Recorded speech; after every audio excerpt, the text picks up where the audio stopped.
even going to do an intro. Cold open. Just a cold open, yeah. Okay, we're good. It should start anytime now. Cool. Have you guys got the watch together? Link? Yeah, I'm on it right now. You're on it right now. Do you want to test? Oh wait, there's only one other person in here. Oh, do I have to create an account or? No, no. It's loading for me. Okay, I'm seeing who's jumping in. Okay, because it says enable your webcam, activate your microphone. Do I have to do any of that, or would it be okay? No. Oh, the only option you have here, really, for this is just play and pause. So, okay. And we're all in this room, so we all play and pause this same video, essentially. So if there's any point in the video that you want to stop this guy and then make a point about what he says, you just pause it. All right, sounds good. I'm just going to send a link to this live stream to another Jurassic chat I have. They might be interested in this. Share, copy. I did let Clayton know that we were doing this, so I don't know if he'll... Nice. He probably... he said he's too busy making videos, but I wouldn't be surprised if he just had a little pop in. Yes, everyone, this is a surprise stream. Yes. Yep, this was it's because I had some time free. The funny story is, right, I booked driving lessons for this past 2 weeks months ago, and then because of COVID they got cancelled, and then I forgot that I booked holiday. So last night when I came into you guys what were you watching, the Batman thing? Or talking about Batman. Yeah, and I popped in. I was like, I can't really talk for long. I've got to go to work or whatever. Oh, no, it was Dino Crisis, wasn't it? It was Dino Crisis. Oh, that was earlier. Yeah. Well, I got to work, and they were like, what are you doing? And you're meant to be on holiday. And I was like, oh. And they were like, well, you're here now. And I was like, oh, no. So. Oh, that's even worse. Yeah. Because the way the clock-in machine works, you clock in, and then it basically just voids your holiday instantly. So... Really? Yeah. Oh, so you're not just... You're losing out on that pay as well. Well, no, I got paid for the shift. They just gave me my holiday back, essentially. But tonight, or tonight and tomorrow, I've actually still got off. So I was like, I'm not coming back in. So, hey, my chat's not coming up on the live stream thing. And I just saw Big Shark just donated $2. Hey, Big Shark, did you want to get in on this? Oh, there you go. I can see the chat now. Hello, Scotty. Hello, Jose. Hello, Krask. Agent Premier. Mikey. Spooky Bones. I haven't seen you around in a while, Spooky Bones. Come on. Where you been? No, Cowser wants to know if you've seen the YMS video on Fallen Kingdom. I'm sure we'll get there. We're gonna will our way through all of them. Yeah, I don't know how long this is going to take, but we can also do that tonight, because you can literally... All you have to do to put a video in this watch together is you just dump the URL in that top bar, and then it comes up at the bottom in the search results, and you just click it. So I haven't seen it in a minute, but YMS always approaches his videos like an editor, more so than a fan. Yeah. Just making sure that the sound's coming through okay. Oh, Big Shark says, pop me in. Okay. Nice. I'm on it. Okay, I need to edit the OBS when he joins the chat to get his little name in. Spooky Bones asks, are you excited for Godzilla vs. Kong? Yes, but I'm also nervous because I have no idea how I'm going to watch the bloody film. I got you. UK. We'll get this figured out. Yeah, but I want to watch it in as best quality as possible, because I've got a nice 4K TV that I want to and it's huge, so I want to have the cinematic experience at home. I said to my wife oh, we have to go for a nice 3 hour long walk with the baby. I can't be disturbed from my dinosaurs and monkeys. Jose asks, do you like Fallen Kingdom better than Jurassic World? They're probably about equal for me, if I'm honest, but if I had to pick one, it'd probably be Jurassic World. I'd probably put Jurassic World above Fallen Kingdom. No. Just because it's not got really an open ending, whereas Fallen Kingdom's a little bit more open-ended, and I really want to see what happens next. Here he is. Right, Big Shark. Hello. Let's. Hello, everybody. Let me change the Discord size so people can see your little name there. There you are. Yeah. Welcome to the party, pal. Thanks. Big Shark, if you go into there's a group called Secret Stream Chat on Discord. If you go into there, you can enter the watch together. Alrighty. We're going to be watching. Who is this guy again? I've forgotten already. CorderyFX, if I'm pronouncing it correctly. CorderyFX, that's it. I did a video a while back now on why Fallen Kingdom sucks. Actually, that's a point. Just for my own personal gratification, I'm just going to look up. When did he upload this? Don't mean to make a noise. Say June 22nd, 2018. Okay, so like nearly all these types of videos, they always come out like a days after the film has just been released. So it's like... Yeah, but these guys are skipping stones across every major property that pops up. Exactly, so that's why they'll miss a lot of stuff. And that's like, I guess you could say that's... I don't know, you can blame them for that, but you also can't because they've got like an audience to satisfy, but I guess... It informs their perspective. Yeah, in a certain way, yes, it does. But yeah, but let me know when all you guys are ready, and we can. I'm ready. Fire it up. I'm ready. All I'm right. prepared. Okay. I'm ready too. Sweet. All right. I'm gonna click play. Here we go.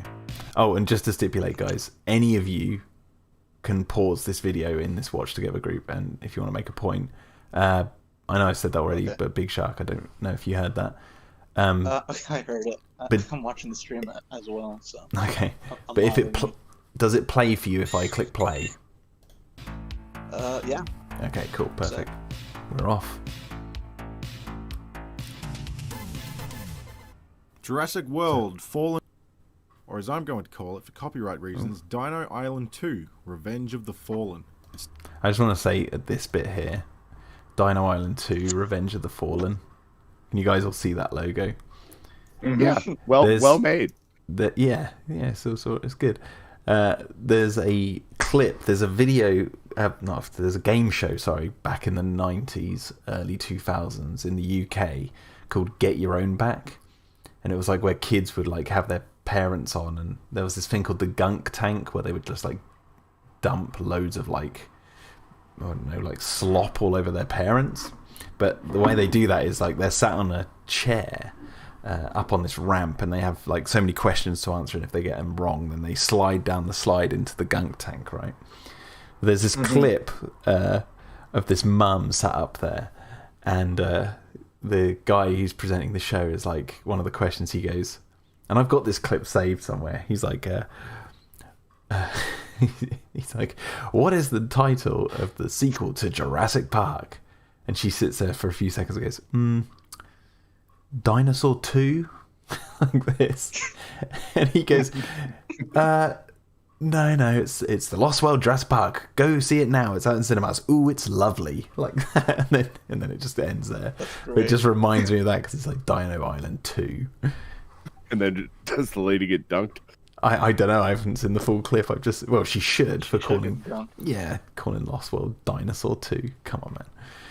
That's unacceptable. But this just reminded me of it. As soon as I saw it, I was like, he's calling it Dino 2.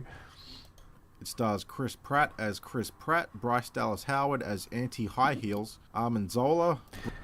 There's going to be a lot of pausing in this. I just want to go back. Is this going back for you guys? Are you seeing Chris Pratt now? Mm-hmm. Yeah, that handsome hunk of man meat. Okay, I want to I know he's like making like jokes here, so it's very hard to determine with video reviewers like this what's meant to be taken as just like a jokey jape, or if it's genuinely something they believe. Because I went into, and I know you shouldn't really do this, but I went into the comments section under this video after I saw it earlier today, and so many people were agreeing with this, saying like, Chris Pratt being Chris Pratt exactly, and all this sort of stuff. And I was like, Owen for me is different than any other character he's ever done. And the jokes that Owen makes in the movies are not really laugh out loud jokes. Not compared to like what he is when he's like playing Star-Lord and that. Does anyone else like see that, or is it just me? Yeah, he's only got a I agree. handful of like quips. He's not chewing up the scenery or anything like that. He's there to do something. And he plays it straight. That's the thing. That's what I always see. So whenever I hear people say, "Oh, he's just being Chris Pratt," I'm like, this is like when people used to say Arnold Schwarzenegger's just like Arnold Schwarzenegger back in the day, and then you watch Junior or something, and it's like, just because they're playing themselves doesn't always make it a bad thing. I mean, that's what made Robert Downey Jr.'s Iron Man so lovable. Yeah. Now, if you want to call Chris Pratt himself flat, that's on its own. That's your own take on that person. I really want to like make a video where you take like the footage from Guardians of the Galaxy and Jurassic World and put them side by side, and you'd see the difference. Like, because I can only think like, what jokes does Owen make, at least in before we get onto Fallen Kingdom? Like, what does he make in Fallen Kingdom? Like, what jokes? The itinerary for Fallen Kingdom. When he's meeting with Claire, he's like, "Oh, did you hook up with a puppet? You like men on sticks?" Okay, so here's the difference, right? The context of the scene that he's telling the joke. So in Guardians of the Galaxy, he'll do a dance-off with the main villain after a huge freaking battle, and it won't be taking the thing seriously, right? But it's a dance-off, bro, and all this sort of stuff. But Owen always says jokes in situations where it's like, of course you can make jokes. There's nothing serious has happened yet. He's in a bar, or he's talking to Claire outside his shack on the island before it happens. But once the sort of shit hits the fan, he's serious from that point on to the end of the movie. So I just don't see this like Chris Pratt being Chris Pratt kind of thing. I don't know if comparing this specifically to Guardians of the Galaxy is totally 1-to-1. However, if you compare him to, say, Ian Malcolm, I'm pretty sure Ian Malcolm makes a few more jokes, if that's the metric that we're measuring here. Well, and I always bring up this one. You know, little Tim goes down the tree in the car in the first film. It's very traumatic. He's just been attacked by the T-Rex, and then when the car lands on him, he's like, "Well, we're back in the car again." It's like, no kid would ever say that. He'd be throwing up, crying. Like, oh God. We just survived that. So yeah. At least we're out of the tree. Yeah, exactly. But yeah, I just disagree with Chris Pratt being Chris Pratt. But if it's a joke, fair enough. I get it. It's funny. Haha. As Chris Pratt, Bryce Dallas Howard as Anti-High Heels, Armin Zola, that one's just brand true. recognition cameo, pointless franchise cameo, annoying side character, other someone, Armin Zola, brand. Sorry, I just want to pause for the pointless brand cameo. That doesn't work because why is it considered a cameo here? There's a reason why Wu is in this movie. He's developing his project that we saw in the first one with the Indominus Rex. Like, this is just him following up on it, so it's not just a cameo. It's actually serving the plot. I will say I don't think the movie loses anything in cutting Ian out.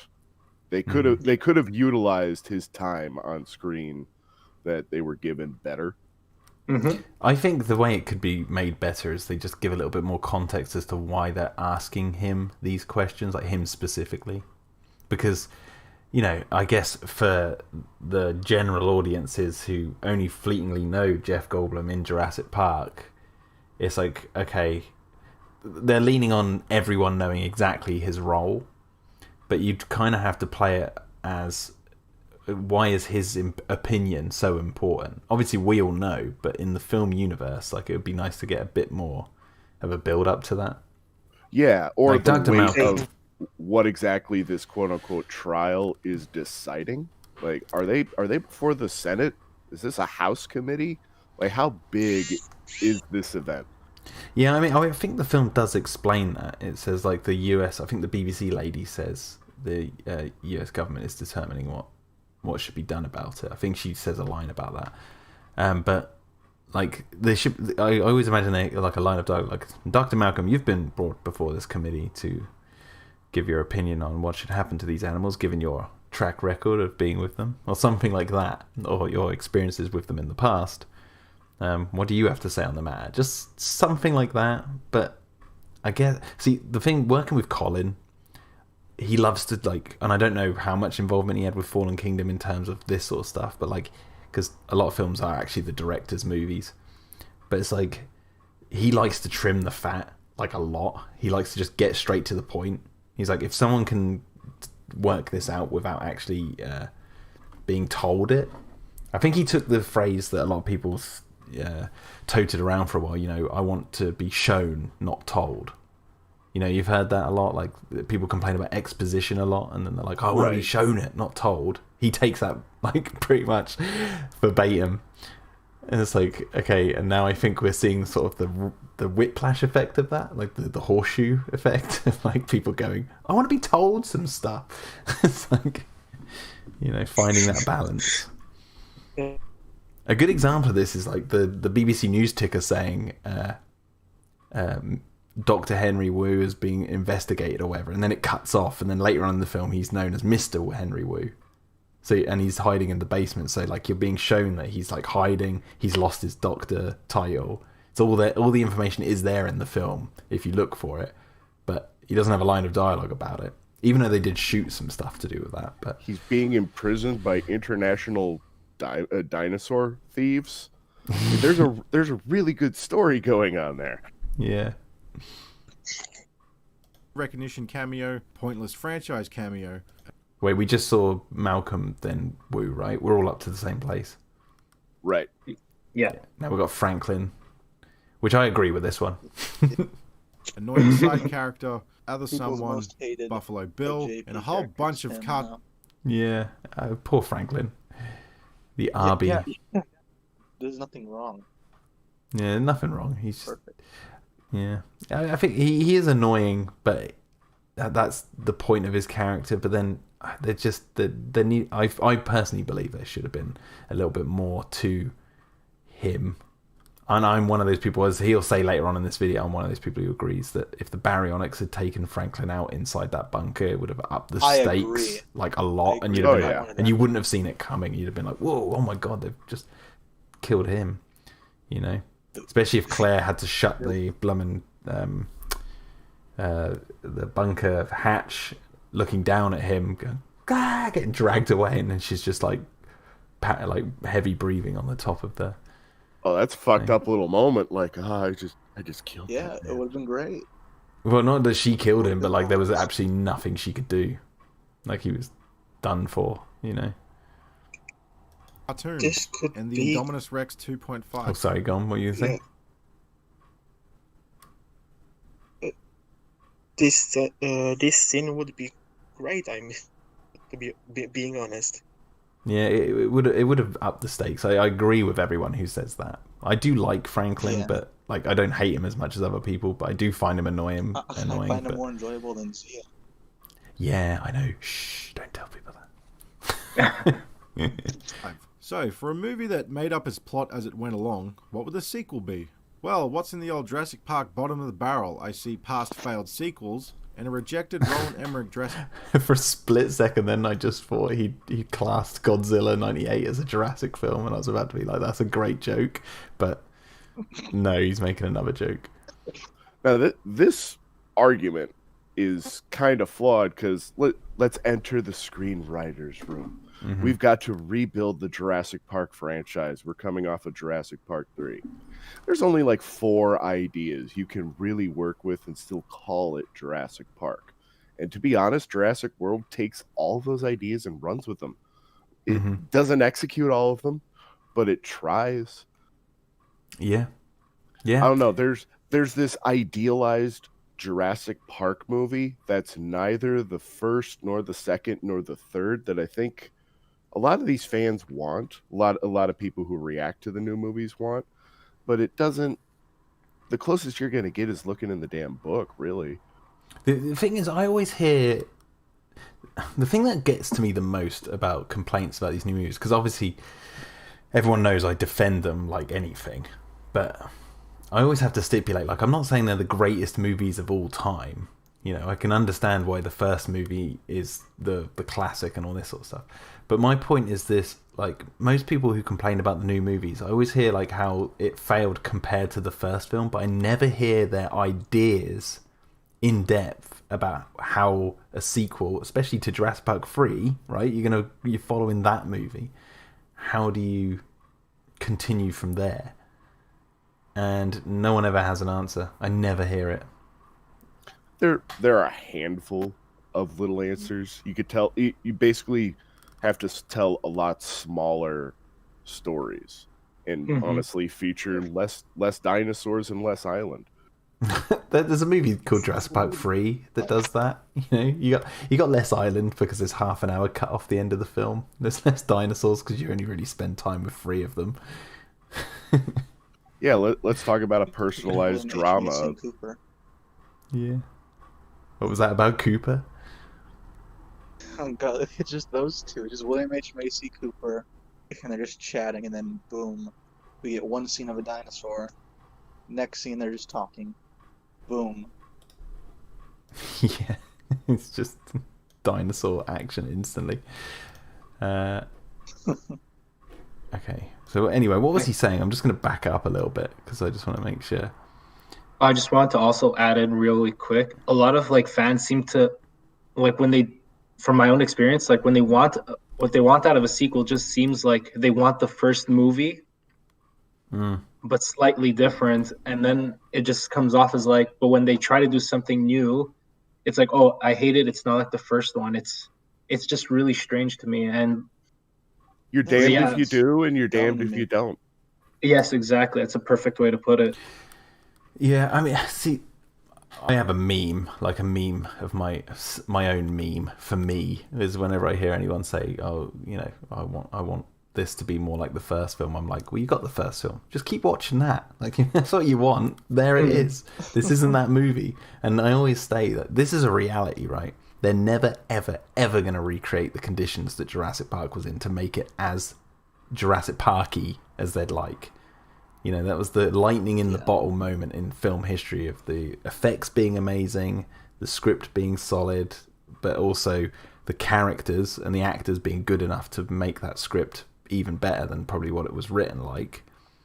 And just the music, everything. Like, it was a combination of everything. The age of most of the people who'd watched it were very young at the time. They'd never seen anything like it. All this sort of stuff. You can't recreate that now. It's impossible. Yep. So you're never going to get that feeling again. So that's something you have to deal with. What you are going to get is a different experience, and you can appreciate it for what it is. Or you can go, why isn't it like this experience I had 25 years ago? And it's like, well, it's because it's 2021, Jesus Christ. Or 2018 in the case of this video. Can't put it back in the box, and they even say it. Yeah, I know. I do like that he says... don't get it. Yeah, then, well, it's either they do or they just like... They do believe that there is this sequel that could be made that is like just as good as the first. But the goodness... So just to go deeper here, like, the goodness of the first movie isn't just the movie itself. It's everything around it at the same time. It's how you grew up. Yeah, it's the time. it's the other movies that came out like before it that like people had been growing up with, or it was one of the first movies someone either saw ever. One of the first films I ever saw at the cinema, like myself, because that was the second film I ever saw.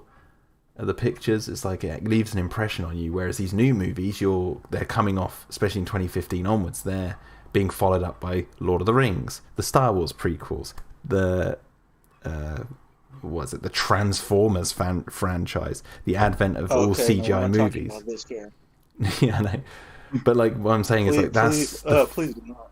Well, we'll get to the Transformers later because he brings that up heavily in this video. Oh, but like, but the point is like the film industry has completely shifted. So it's a completely the internet is a big thing. You know, mobile phones are a big thing. None of these things existed in 1993. The experience was very different for people who watched Jurassic Park for the first time, and it's like that all adds up to your emotions when you watch the original film. It's not just the film itself. If you could take all of that experience away and just watch the film, I doubt it would have as much of an impact on you as you actually think it does. But it's like, but these newer films, like it's different. It's not the same, and it's just you just have to kind of know that, I guess. Footwear in the chat says, when Robert Muldoon died, we cared about him a little because he was cool. In Fallen Kingdom, only really the baddies die, no stakes. Which, there's some truth I to agree. that. I would disagree with that. Lockwood died. Everyone forgets about Lockwood. He wasn't necessarily a bad guy, but he was murdered by another human. And I guess people didn't really care for him too much because they'd been introduced to him in this film. But if you look at the film on its own merits, like if you try and divorce it from the other movies, or any other movie, not just Jurassic Park movies, it's, if you try and view it as a single film, it's like, does his character then have more weight? That's the way I always try and view it. Well, if you insert him into any other movie, does it add more weight to his story? And you really can't. You can't bring him into the first Jurassic World, and they didn't have the vision 20 years ago to insert him in the first or second movie. Right. No, but his cane is in the first film. Yeah. But even then, it wouldn't have mattered. No, it's a He chain. stepped away from InGen and all that. He's kind of an island unto himself. Yeah, Jack in the chat says he was old and dying anyway. Yeah, that does add to it, the fact that, you know, you wouldn't care for him as much. But my point is that, like, whenever people say it's only bad guys that die, I'm like, okay, well, are you considering Lockwood a bad guy then? Because I think he's a grey character. He's a little bit like Hammond himself. I wouldn't say though, but like at the end he kind of redeems himself. He knows what he did, and he kind of. I don't know, man. He's still got Maisie running around like he cloned her. He's still clutching onto the family album. He won't let her see it. Like, he's hiding the truth from her. There's still some shady stuff going on with Lockwood, but he's the classic embodiment of the road to hell is paved with good intentions, because like he wants to save the dinosaurs to find redemption, and it's like, yeah, he's got good intentions, but he's hired Mills for the job, and little does he know he's about to be completely betrayed by the guy. I just realised I've got our names covered up by a bloody thing in the thing. Anyway, look at this. It's taken us half an hour to talk about 37 seconds. We're pausing on nearly every frame here. I know, and it's only going to get worse. This is good though. We've got all the time in the world. Yeah, exactly. You got the hidden one. Yeah. Well, what's in the old Jurassic Park bottom of the barrel? I see past failed sequels and a rejected Roland Emmerich Jurassic Park pitch. So we have The Lost World's kidnapping the dinosaurs, Jurassic Park 3's returning to a destroyed park to save someone or something, and a pointless natural disaster. Like, oh no, there's a... Wait, sorry. I just wanted to point out, he says Jurassic Park returning to like Jurassic Park 3 formula of going to the island to save someone or something. That can be put onto The Lost World as well for Malcolm. At least Malcolm's character, because he was going to the island to try and save Sarah. Obviously, she didn't want saving or anything, but the motive was still there. I was going to actually point out the same thing I had done the pause to. Oh, sorry. Stepped on your toes. No, all good, don't worry. You said it better than I could, so. It does bother me that he says another pointless natural disaster. Natural disaster is like part of the core concept. It's like San Diego. So San Diego shouldn't. That's a natural disaster. The ship got on there. I meant the tropical storm. And oh yeah, too. The first storm in Jurassic Park. Which in the movie it's interstitial. In the book it matters a little bit more because it's just adding to the great many problems that are building upon themselves. Yeah, I've said this before in the past. Like the storm in the first film, the effect it has on what happens in the plot is it cuts the tour short, and because of that, the cars are they're happening to come back at a certain place. That's when Nedry cuts the power, and they just happen to be at the T-Rex paddock. So that's the effect the storm has on those characters, and obviously causing Nedry's death because he slides off the road and he loses his thing. So the storm in Jurassic Park both has negative and positive effects on the characters, which is interesting, I guess. But the wider point is natural disasters are always going to be with us as a species, so stories about them are always going to be relevant. So now did this movie blow its quote unquote load in that sequence? You might be able to argue that, but we'll get to that later. Mm-hmm. I want to add to just the volcano erupting is such an iconic imagery associated with dinosaurs. It's like the fact that it hasn't been seen in a Jurassic property until now is like a big surprise to me. Like it's almost necessary, like because it's just so tied together. You look at old picture books or whatever, there's always a volcano erupting in the background, even though it's not to that level. Yeah, it's classic iconography of dinosaur, like prehistoric life. I just want to say, Jack in the chat says, and removes all the staff. The Storm didn't remove all the staff. Hammond wanted everyone gone by the weekend because he wanted to give Grant, Malcolm, and Ellie like a exclusive tour. Now that you say it like that, the Storm is as much the setting as it is a plot point. Yeah. Someone or something, and a pointless natural disaster. Like, oh no, there's a volcano erupting. Hundreds of dinosaurs. So let's just save like 12. Then for the third act, let's make the greedy lawyer from the first movies wait. Wait, what was that you said? Did you see like the RV? And he was comparing the gyrosphere with meteor shit. Oh, from 2012. That's 2012, the movie. Oh my god, don't. Why? It's not a Jurassic film, unless you're saying that. Yeah, I know. He's saying, like, he might as well put like a picture of the Blob in there from the 50s. Like, it has no connection to Jurassic Park whatsoever outside of molten rocks. Yeah, I mean, that is a volcano eruption in the film, so that is his connection. His through line is they're volcanoes. In his defense, perhaps what he is saying is this is the Emmerichization of the franchise. But hey, look, Roland Emmerich, it's like the Transformers point he's going to bring up later, and I'll have plenty to say about this, but it's because the environment of the films, what I was saying a minute ago, is totally different. People then conflate those films with what's happening in Jurassic, whereas it's not really the case. Like, neither really have anything to do with each other. Like, yeah, they don't. Like, and scale is different. Like, the volcano scene in Jurassic World Fallen Kingdom is a few minutes long, whereas 2012 the entire movie is a disaster movie. Natural disaster. Like, oh no, there's a volcano erupting. Hundreds of dinosaurs. So let's just save like 12. Then for the third act, let's make the greedy lawyer from the first movie, or as I'm shit, I just sorry. I just accidentally rewound it by loads by clicking further along. I'm so sorry. Where are we up to? That's fine. The part where they show the dinner table. Yeah. So let's just save like 12. That was the point I wanted to get to. Are you guys seeing the guys looking at the Brachiosaurus burning on the dock?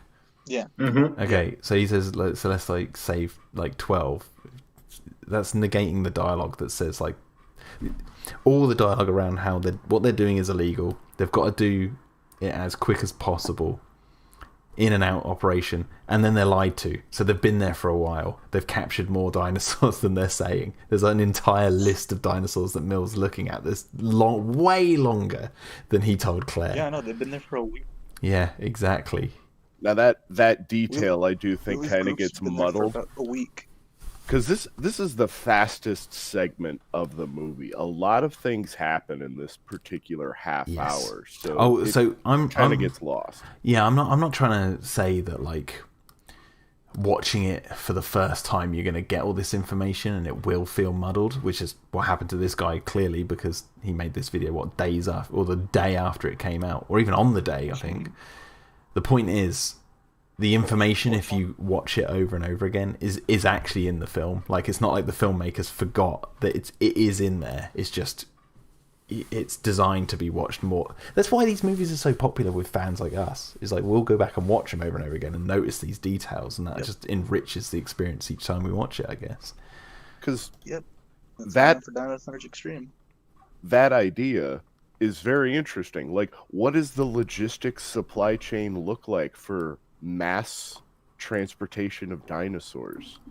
Oh my god, stupidly expensive, which is my argument when I was talking about the video which Mauler did, I was saying that like the he was saying like, why didn't they make a movie about the poachers going to the island and that, or have there? He's questioning like, have there been poachers and that? And then I was saying, well, this is the film about that.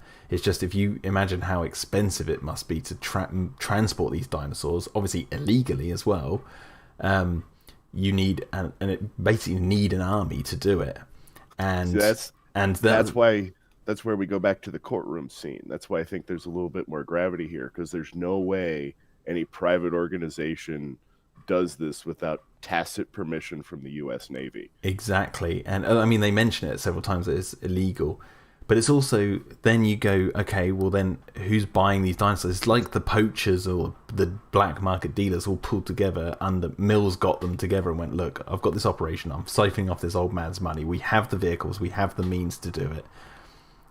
But like the only way you're going to get your dinosaurs is if I'm going to sell them on an auction. Like, it's like they all came together to do this, which is what the plot is about, rather than, you know, have one or two people take one truck to East Sauna to try and hunt one dinosaur. It's like, it's logistically like stupid. And dollars to donuts, the first thing they hauled off that island was all the equipment. Yeah, exactly. But yeah, anyway, I digress. Then for the third act, let's make the greedy lawyer from the first movie's wet dream. Dinosaurs and profit. Sell them to the rich. It's actually astonishing how much of this film is in the trailers. Every single beat is in it. The entire plot. Save the dinosaurs from an erupting island, sell them at an auction, showdown with Freddy Krueger's Rex. Welcome to my world, bitch. So, with knowing... I love that little moment. That is good. I would say, like, okay, the trailers did suck, but that's not the film's fault. Oh, yeah. You're complaining about the marketing of the film. You got to be. I think you should really be focusing on the movie itself. It's kind of hard to divorce, because the marketing budget can sometimes balloon up to a third or even a half of the core budget of the movie. That's a fault of Hollywood.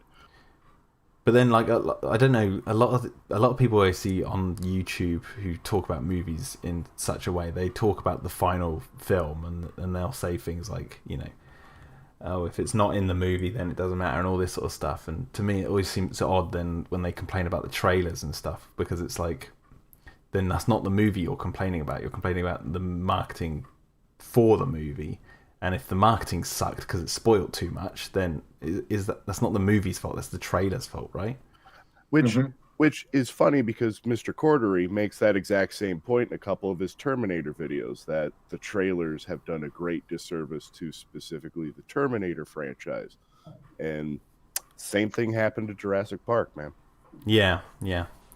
I mean, did he did stipulate the trailers there. He didn't suddenly turn around, but he's using it in a video about why Jurassic World Fallen Kingdom sucks. So it's like, maybe he could have had a little side note saying, you know, that's not the fault of the movie, really. It's just the trailers spoiled it all. So we're going into this knowing too much already, but that's not the actual final film story as fault or anything like that. And if you also just go ahead. Oh no, I was just gonna say, it just needed to be a bit more specific, in my opinion. His point there. I was gonna say, but also if you look at trailers nowadays, which trailer doesn't completely spoil the movie anymore? It's more of a problem overall in the industry than just this movie specifically, or even the Terminator movies. Mm-hmm. Like, you could go back in the past 5 years. Most of this, like Marvel or DC movies, you have the entire movie in the trailer, but the thing that, and it's all like played out for you, but people still go in like, oh my god, because there's like those tiny reveals. And I guess he's more upset about the fact that there's no surprises left in the movie, that the trailer just said everything. Except that Maisie was a clone. Yeah. Yeah. It's like the T-Rex in Jurassic World. Like, they only showed its foot and maybe its eye through the log, but they left none of the fight was in the trailers or anything like that. Yeah, I mean, it is difficult. I see now. This is my thoughts on this. Like, the world of trailers and movies, partly the way they're designed is because of the internet. because they know they're going to get a lot of clicks, and obviously if they get a lot of clicks by showcasing some of the cool visuals, that means they're going to get their ad revenue on their YouTubes to get a little bit extra money. And the more clicks they get through what they've shown, the more they'll keep doing that sort of thing. So, and obviously people can go through each video frame by frame and speculate over what they've seen on like a computer monitor or this, that, and the other in the background. And it's almost like a snake that eats itself kind of situation, because like you want to go in, like fans want to go into the film and know nothing, but most fans go in knowing so much that it's like almost virtually impossible to have that experience. I know I did it with like Alien Covenant. I watched the first trailer and then nothing else, but I still knew stuff because I was talking to fans. I saw things. I was on Twitter at the time, so things were coming up in my blooming feed. I was like, okay, it's impossible to avoid if you're acting online to avoid stuff. The same thing is happening right now with Kong v Godzilla. Like, I've only watched the first trailer, but my god, Instagram is a freaking minefield trying to avoid seeing stuff. But they know it. The film studios will know this, and they know it because they get clicks. So I'm not trying to blame fandoms here. I'm just saying, like, there is an aspect of that where. And then the sub-economy of YouTubers being like, what does this new trailer reveal? Yes. Clayton. Yeah. Trailer breakdown. Theories. Yeah. And like, Speculation. yeah, and also complaints. Like, they want to complain about what they've seen in the new trailer, and this and having drama cells. I'm not happy with it. There wasn't enough rectangles. Just using Having the whole story in mind before you go into the cinema, the easiest way I can sum up this movie is with the perfect quote from Jeff Goldblum from the first movie. No, not that one. Oh, It's this come one. on. You call Discovery. How unoriginal. I call the rape of the natural world. And also, this. That is one big pile of shit. Bear in mind, he just used that as his answer for the trailers. So everything I just said is right. He's blaming the film for the trailers, but giving away everything. The entire film. That is one big. He should have just put all the sequels then. Yeah.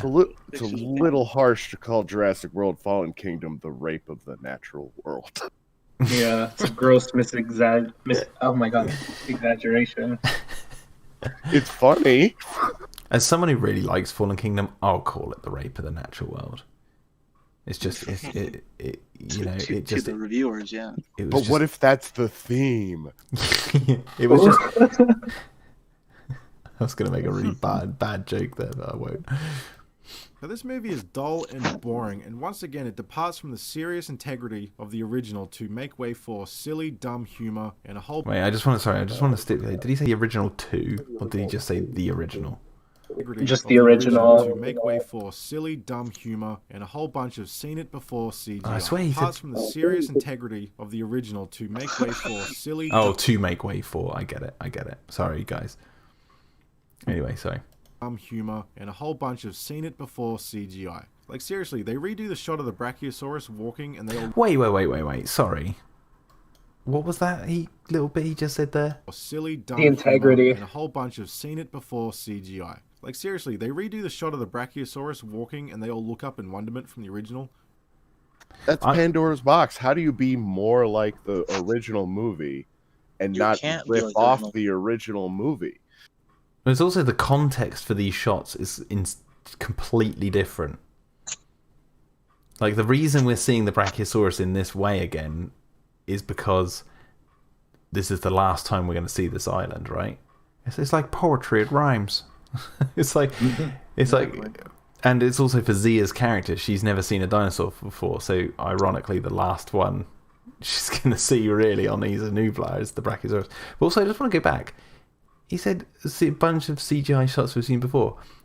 Okay, I'm with him because I was a little bit annoyed that they did that to a certain extent. But at the same time, why not use the shot from the end of the film with the T-Rex roaring outside Lockwood Manor, which is the mirror image of this? Oh, I know why. Because you released this bloody video like a day after and you couldn't wait to get that shot to make your point stronger. Use one that's actually completely different. the Universal marketing team is actually quite aggressive. So it's just the same reason that Mahler just ran the trailer on repeat under his videos, because the only footage they have is from the trailer. Mm-hmm. Yeah, no, I know. I get that. I was just saying, like, you'd think you'd wait a while till some of the screen caps come out. It doesn't take long for fans to start bringing stuff out. But I've seen it before CGI. Like, seriously, they redo the shot of the bracket. And the seen it before CGI is two moments in the movie, right? I mean, or three if you include the Brachiosaurus when Zia sees it, but it's also the Brachiosaurus standing up on its hind legs and the T-Rex at the end. But again, if you actually, like, the T-Rex at the end pose is similar, but it's not exactly the same. But obviously it's definitely harkening back to that. It's mirror imaged. But yeah, I get it. I remember seeing that and going, oh, I see what they're doing. I don't really like it, to be honest.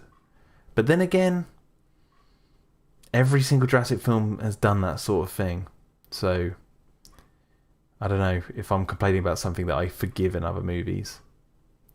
Like, for example, you know, Lex and Tim, they see the silhouette of the raptor coming into the visitor center, sniffing the air. Cut to Kelly and Sarah looking through the tent, and the T-Rex's silhouette's coming through. It's like, okay, we're seeing the same shot here. It's like, JP yeah. loves doing that. They love to reuse a lot of shots. They do, like a lot of big franchises do, but the reason I can forgive it is if the context is different. If the context is different, it's fine with me because it's a sequel. It's like if the context is exactly the same, a la the opening scene of Force Awakens, I'm like, I'm out. You're literally ripping off the movie that you're not talking about Star Wars. Yeah. Talking about the Fallen Kingdom and why it's shit, apparently. What's Star Wars? Yeah, sorry, What's Star Wars? So I think I don't know what that is. I blacked out for a second there. I don't know what that was. Anyway, Brachiosaurus walking, and they all look up in wonderment from the original, and it's like, are we meant to be amazed as the audience? Like, not only was that amazement used up from the original, it was actually shot for shot from the original. Also, that was one of the... No. The context is different. What was happening in the first one? They're all like, oh my god, dinosaurs are alive again. What's in the other one? Oh my god, dinosaurs are all going to die if we don't save them. And it was very somber music. Yeah, too, and they don't know what dinosaur there is anyway. And one of them gets out, and you know, she wants to go see. So, completely different. Yeah, exactly. And, okay, let's get an elephant. Let's just get an elephant and some random people. How are the random people just going to look at that elephant? Pretty similar to that. You put people are fascinated by the majesty of nature. Mm-hmm. I get the guy's complaining because it's a Brachiosaurus, but I bet he'd say the same thing if it was the Stegosaurus or something else wandering out. He'd just change the argument to, oh, you have this awe moment on the island where you see the dinosaurs for the first time. It's like, yeah, okay, that's every Jurassic film. Yeah, that pretty much is every Jurassic film. Even That's 3. That's what you signed up for, bro. Yeah, well, I know. Come you've on, gone stop to see being dumb people. You've gone to see Jurassic Park 5 and you're expecting it to not do that sort of thing. It's like, oh my god. And just like a sort of out of universe perspective too. It's like this is probably going to be someone's first sort of Jurassic movie. So you're giving that, yeah, exactly. You're giving that sort of awe moment for that person. Like maybe some kid is going to see this movie first before all of them, and when they see the Brachiosaurus, they're going to be like, "Wow, look at that! It looks so real." So it's like you're kind of giving that moment to someone else. Yeah, exactly. It's like, and you know, but it's still fitting in with the somber tone of the islands under threat, and you know, everyone else has seen these dinosaurs before, but Zia's the only character in that scene who's just like, you know, and we won't get into Zia's past, but like that's a whole different kettle of fish. But like for her character, it's like seeing one for the first time, and obviously she's upset. It's not like Grant and Ellie's reaction. The context is key. That's always I always say that context is key for everything in life, not just Jurassic movies. Yeah. Island world. I've always wanted to see the park in full operation, like it had been talked about in 3 movies, so here's our chance to finally see that fantasy. But before we could have the fun of exploring that, everyone's already bored with dinosaurs. And the only way to bring some new life... No, fake news. Fake news. Sorry to keep pausing, but not everyone is bored with dinosaurs. Claire said... I had this conversation in a WhatsApp group literally the other day. Claire says that the people aren't impressed by dinosaurs anymore. She's saying it in a sales pitch for the Indominus, which was designed by focus groups, right? Mm-hmm. But the irony is, she's saying it surrounded by people who freaking love dinosaurs. And even then, when she gets in the helicopter with Masrani, he's like, how's my park doing? And she goes, guest satisfaction is steady in the low 90s. That's not bad. That's really good. They just want more. So they like, and they don't like the steadiness of it. So they've overreached. They've decided to do 90 people. That's 90% occupancy, not 90 people. Yeah, that's 90% of guest satisfaction. So it's like, that's really bloody good. Zach is Zach is the only character who seems bored with dinosaurs, and he is the avatar for that kind of character because he's representing the audience who are asking, why should I care about this dinosaur movie? As opposed to, it ties into the meta narrative of like what Jurassic World's saying about modern blockbusters in a way. Like, he's on his phone as the T-Rex is eating, and he's talking to his mum and all this sort of stuff, and he doesn't really care. However, he does discover girls. Yeah, in a kind of somewhat creepy way. But at the same time, he does say this is cool when he sees the Mosasaurus. Like, he does get won over, so he takes down that point that Claire's making. But she's saying it for a sales pitch. Like, again, context is key. This guy completely is just ignoring the context of why Claire said that line. And the whole point of Jurassic World is to say that they're overreaching here. God, that bugs me. That point really bugs me. They're like, oh. And Colin did say in an interview that he pitched Jurassic World to Spielberg, or Spielberg came to him. I can't remember which way around it was, but they had this idea of a kid on their mobile phone with a dinosaur behind them, and he wanted that to be in the film to represent, what kids today essentially. Now, and that'd be a really interesting shot. Well, it was in the movie. He was on his phone in the log as the T-Rex was eating the goat. Like, he's on his phone to his mum. Like, he's got his back turned to it. But the key point of that scene is everyone will remember Zach on his phone, right? But everyone forgets the crowds of people behind him who are watching it going, yeah, like the T-Rex. Oh my God, they're so excited. And that's the point. It's like Claire and everyone at the park relied on focus groups. They didn't actually talk to their audience. That's what the message Jurassic World is sending. And no one ever... Well, these people didn't pick up on it. They just picked up on the surface level one. They believed the marketing message from Claire, basically. They're like, yes, show us the Indominus. It's like, no. God, no. You're going to destroy the whole park. With dinosaurs. And the only way to bring some new life to Jurassic Park is to mix and match dinosaur characteristics into one of the most advanced killing machines ever. So why is this impressive all of a sudden? I thought you were all bored by this. Corporate felt genetic modification would up the wow factor. They're dinosaurs. Corporate being the important word there. Not guests. Corporate, meaning the investors. Yeah, not guests. He said, I thought you were all people bored of making this. Money. Mm-hmm. Yeah. Wow, enough. So come on. Yeah, this is the thing. I was watching this video earlier and I was like, oh God, he's completely not understood the point of the Jurassic World. He's talking about Fallen Kingdom here, but somehow he's also brought to the surface that he didn't understand what was happening in Jurassic World either. According to our you shouldn't have made it then. This particular conversation in the first movie feels a touch stilted. However, if you pull it out, and you pull that meta narrative of, oh, we're just booming the dinosaurs bigger and better, then the movie falls a lot flatter and loses a lot more of its flavor. Mm-hmm. Because it just becomes this unself-observant, totally unironic, we're making a big monster. Yeah. I give the movie credit for tackling it, at least in some small way. there is the paradox, which I was talking to some other fans about the other day. Like, the paradox of Jurassic World is the film is saying how having the bigger, badder monster is a bad thing and all this sort of stuff. Yet the film embellishes that. Like, the star of the movie is a big, bad monster, and it basically has its cake and eat it too. And my point is always this: if you can have your cake and eat it too and succeed, then well done.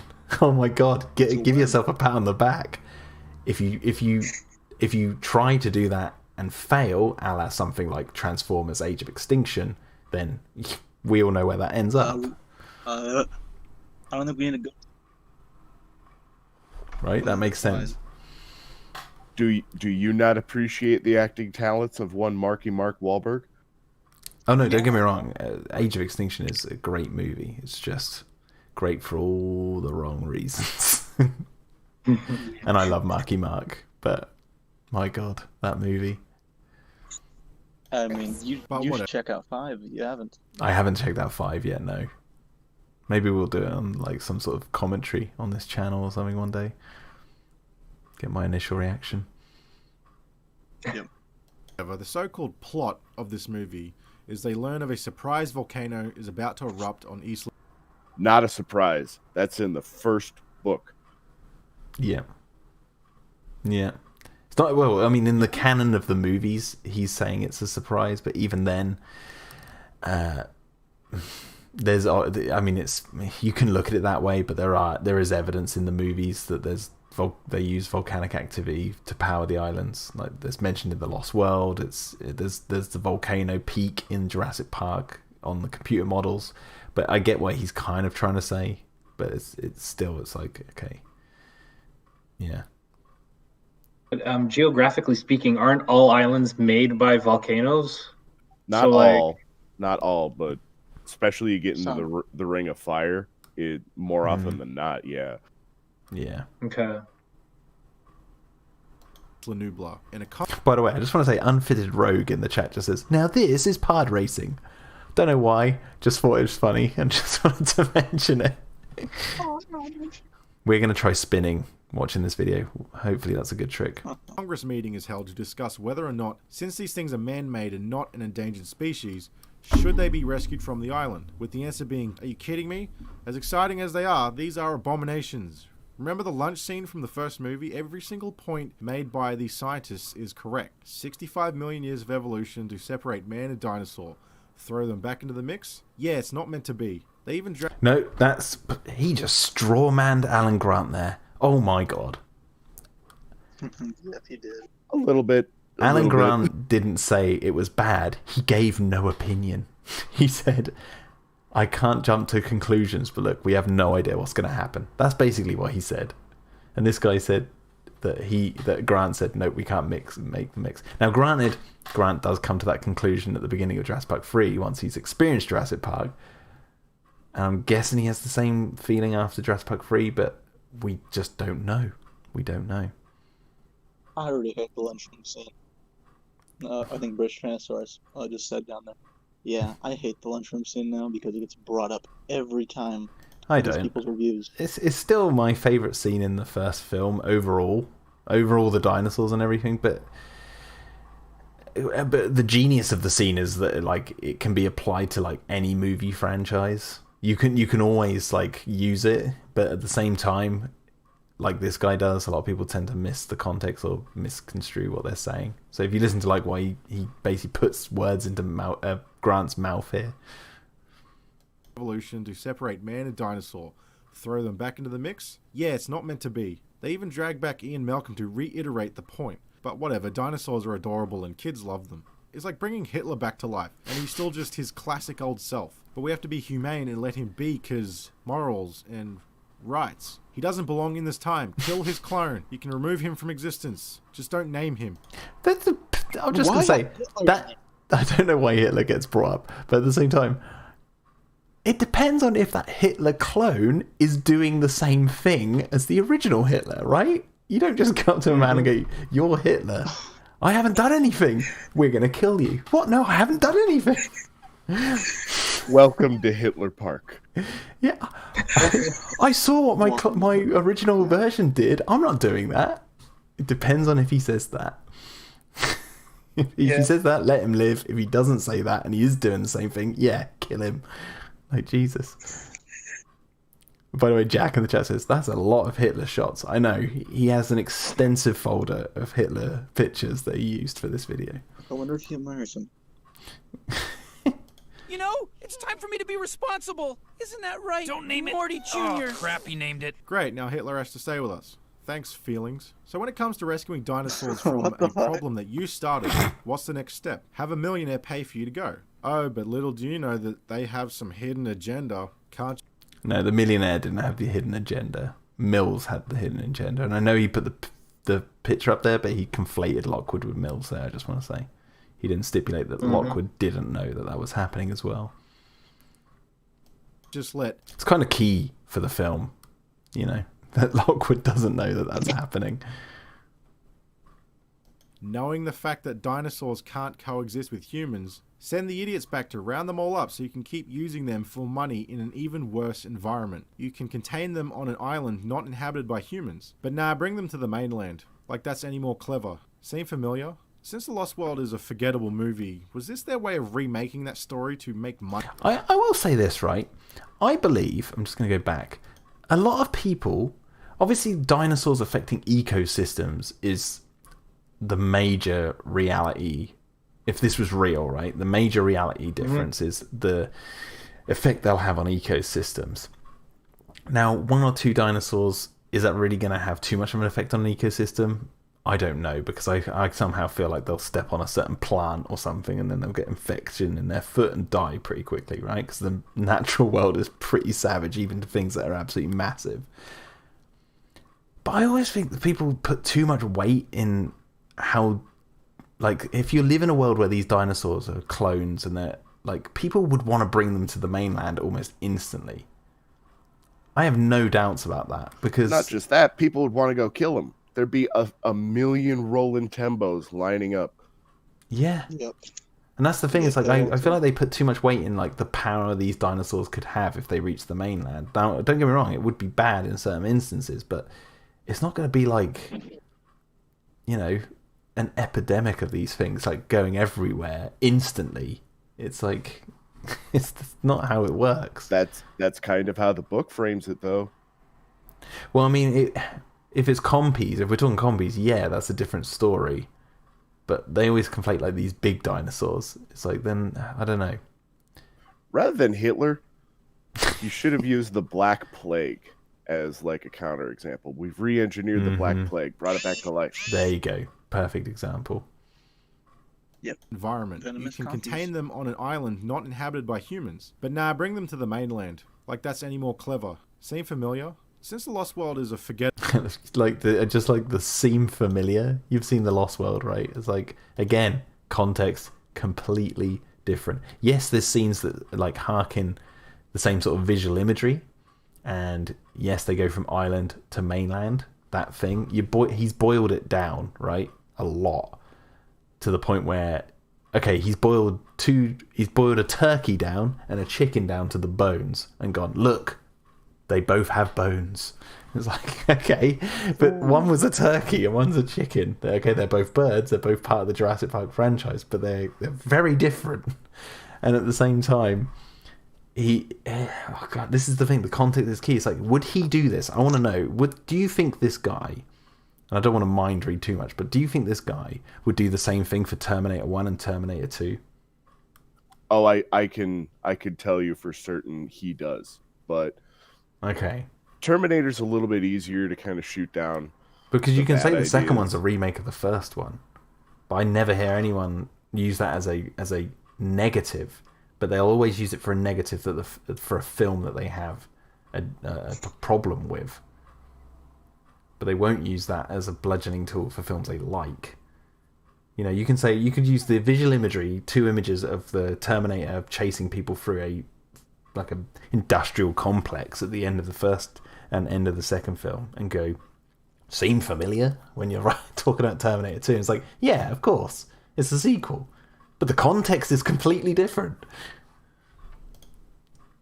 Yeah, what did they do? They expanded everything and made it bigger. Made bigger set pieces, bigger factory, more people to fight, more Terminators. And also, sorry, this imagery on screen right now. What's the difference? What's the major difference between these two we're seeing here? One's in the one's at the end of the movie. One's in the middle of the movie. I do think Tembo's sequence of him shooting it down adds a little bit of something to the Lost World and how it's presented. In Fallen Kingdom, it's just kind of presented as given. I would have appreciated seeing them try to figure out how to get the damn Rex onto the boat. I'm sure like that would have been an interesting little sequence. Yeah. Yep. I mean, that's a nitpick. That's wishes and horses. Like, what ideal movie could we make? I'm not even going to go into the whole messiness of the Lost World scene that screen cap represents. How insanely messed up that whole sequence is in terms of its logistics. I'll give Fallen Kingdom more credit. We don't see them trank the T-Rex, but at the same time, it's a little bit more simpler to wrap your head around. You don't necessarily need to. No. In the Lost World, it is the fulcrum of the movie. It matters a lot more, that particular dinosaur going to the mainland. Yes, because it's going to lead to humans, the rest of humanity, learning that the dinosaurs are actually real.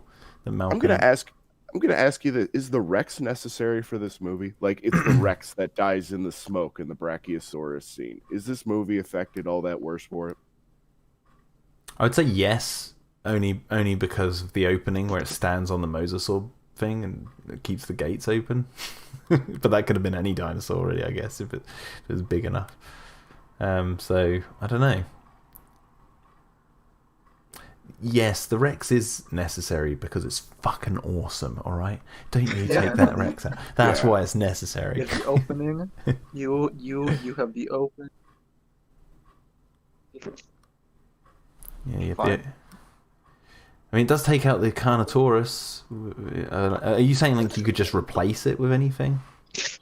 No, I was just comparing how important the Rex is to those individual movies. Now, the Rex is important to the franchise overall. It's the iconic critter, but to Fallen King, I don't know.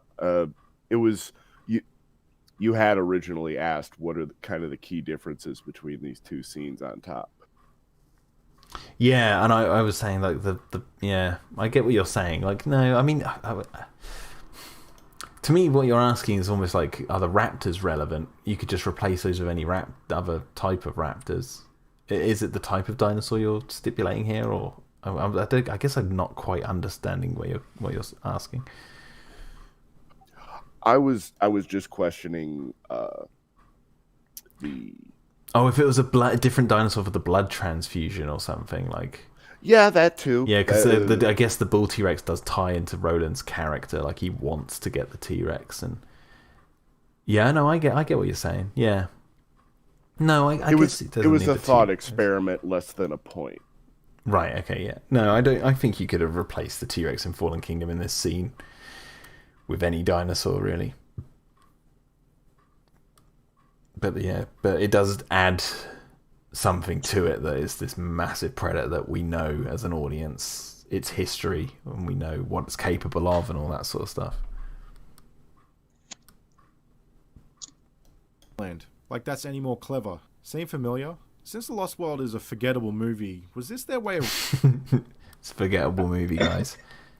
It's like 3 times we had to see this. It's like, I'm suffering. It's like my favorite. I don't want to hear this. I just want to say, guys, no, it's a forgettable movie. Yeah, I know when I watched Fallen Kingdom that I've seen this movie before. Sorry, no, it's not. Well, he under. If he's being serious with that point, he's basically taken out his own argument there by saying that Fallen Kingdom is much like The Lost World. It's like, okay, so you do remember The Lost World, because you watched Fallen Kingdom and went, this reminds me of The Lost World because of X, Y, and Z. It's like, of course, so it's not forgettable then. You remember it exactly as you remember it. Unless he's saying that Fallen Kingdom is forgettable because of the same points. I guess. Well, let's see what he says. remaking that story to make money that it should have made the first time around. But this time around, the villain plot is much more obvious. From what I remember of The Lost World, which is next to nothing, they send in the newly which is next to nothing. Sure. That was funny. That was funny. Yeah. written Ian Malcolm. I got the sense, and it will come up in a bit, I got the sense that like this guy is trying to do a kind of Plinkett style. Mm-hmm. But yeah, it does kind of work moments Who like was that. once a horny, potentially rapey, awkward at a party guy to now a family man who knows so much about dinosaurs, he's the expert they send to the island, and not just Sam Neill. No. What? Oh my god, did he? Oh my god.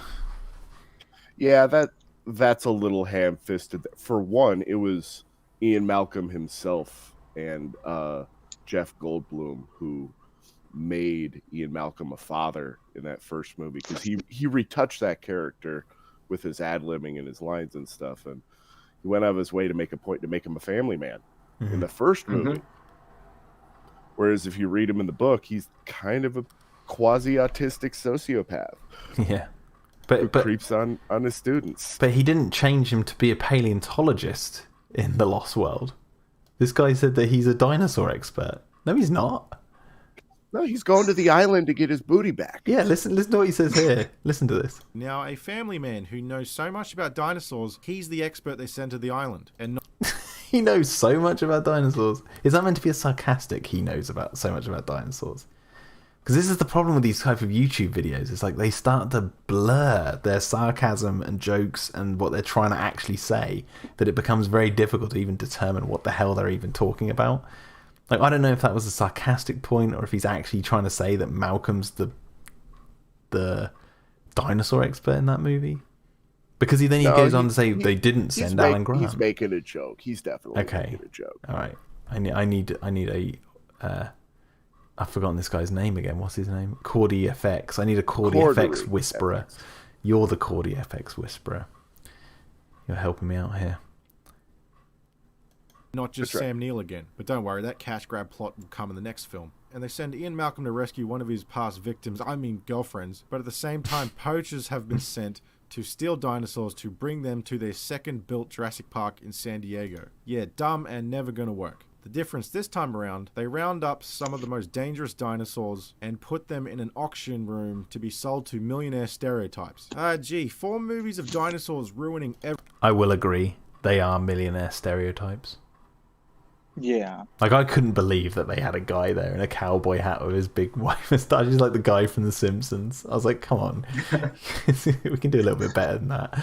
But I also don't like the room. It feels very purpose driven. That room of they're on this little conveyor belt in a cage that they get brought out before everybody and then brought back in. Who designed that? I guess Mills, because he wanted to do the auction. Like, the one thing that I do like I don't mind the room if I'm honest, but like the seating is like these fold out chairs, which like you can tell they just sort of like put them out really quickly. Spared no expense. Yeah. Yeah, But, no, like, man, he's sparing expense there. Interesting fact though, that room is the Lockwood Manor where the bones are. That's the same set, just redressed. That's the same exact room. Huh. Nice. Okay. everything, and the millions, if not billions of money wasted in the process of trying to contain the wouldn't be contained. How could this go wrong? Does anyone smell the Transformers franchise? But this time around, the way to... Okay, I don't know what he means by that at all, and I didn't get it earlier. He says when they tried to contain the wouldn't be contained, does anyone smell the Transformers franchise? Was the Transformers franchise about them trying to capture and contain the robots? Because I thought it was... for 2, 3... On the and 4. barest level, but it is such a ridiculous goal that it can't even be entertained as even a theme of those movies. Yeah, because I was going to say, I remember it was about a war between Optimus Prime and Megatron. That was like the main thing, was this war. Yeah, like when you get to 2, they're trying to hide... they're trying to hide the Transformers and the Decepticons and all that, though. Like, then the Fallen comes around, and then he pretty much reveals that they are real, and then everyone fucking panics. And then 3 is them trying to contain the Decepticons from doing more terrorist acts, pretty much. Yeah. Okay, well... It's chaos. I mean, this guy seems to remember the Transformers films a lot, so I'm starting to think that, you know, he needs to start remembering films like The Lost World a little bit more if he wants to. Jurassic Hero in the chat says, I think toxic hate-dom is real in a Jurassic franchise. And he's partially right. I wouldn't say this guy is part of the Jurassic fandom, though. I'd say he's a fan of Jurassic, but I wouldn't say he's part of the fandom, if I'm honest. But No, I guess he's certainly not a lore tuber. He doesn't build his whole career around it. No. Yeah. There wouldn't be... He also says, it's all right to have an opinion, but is it really necessary to spread misinformation like this? Well, you know, to him it is, because he doesn't know that he's spreading somewhat misinformation. But, you know, we're here now, 3 years later, talking about this video that he's obviously moved way on. Exactly, Rogue. Way beyond.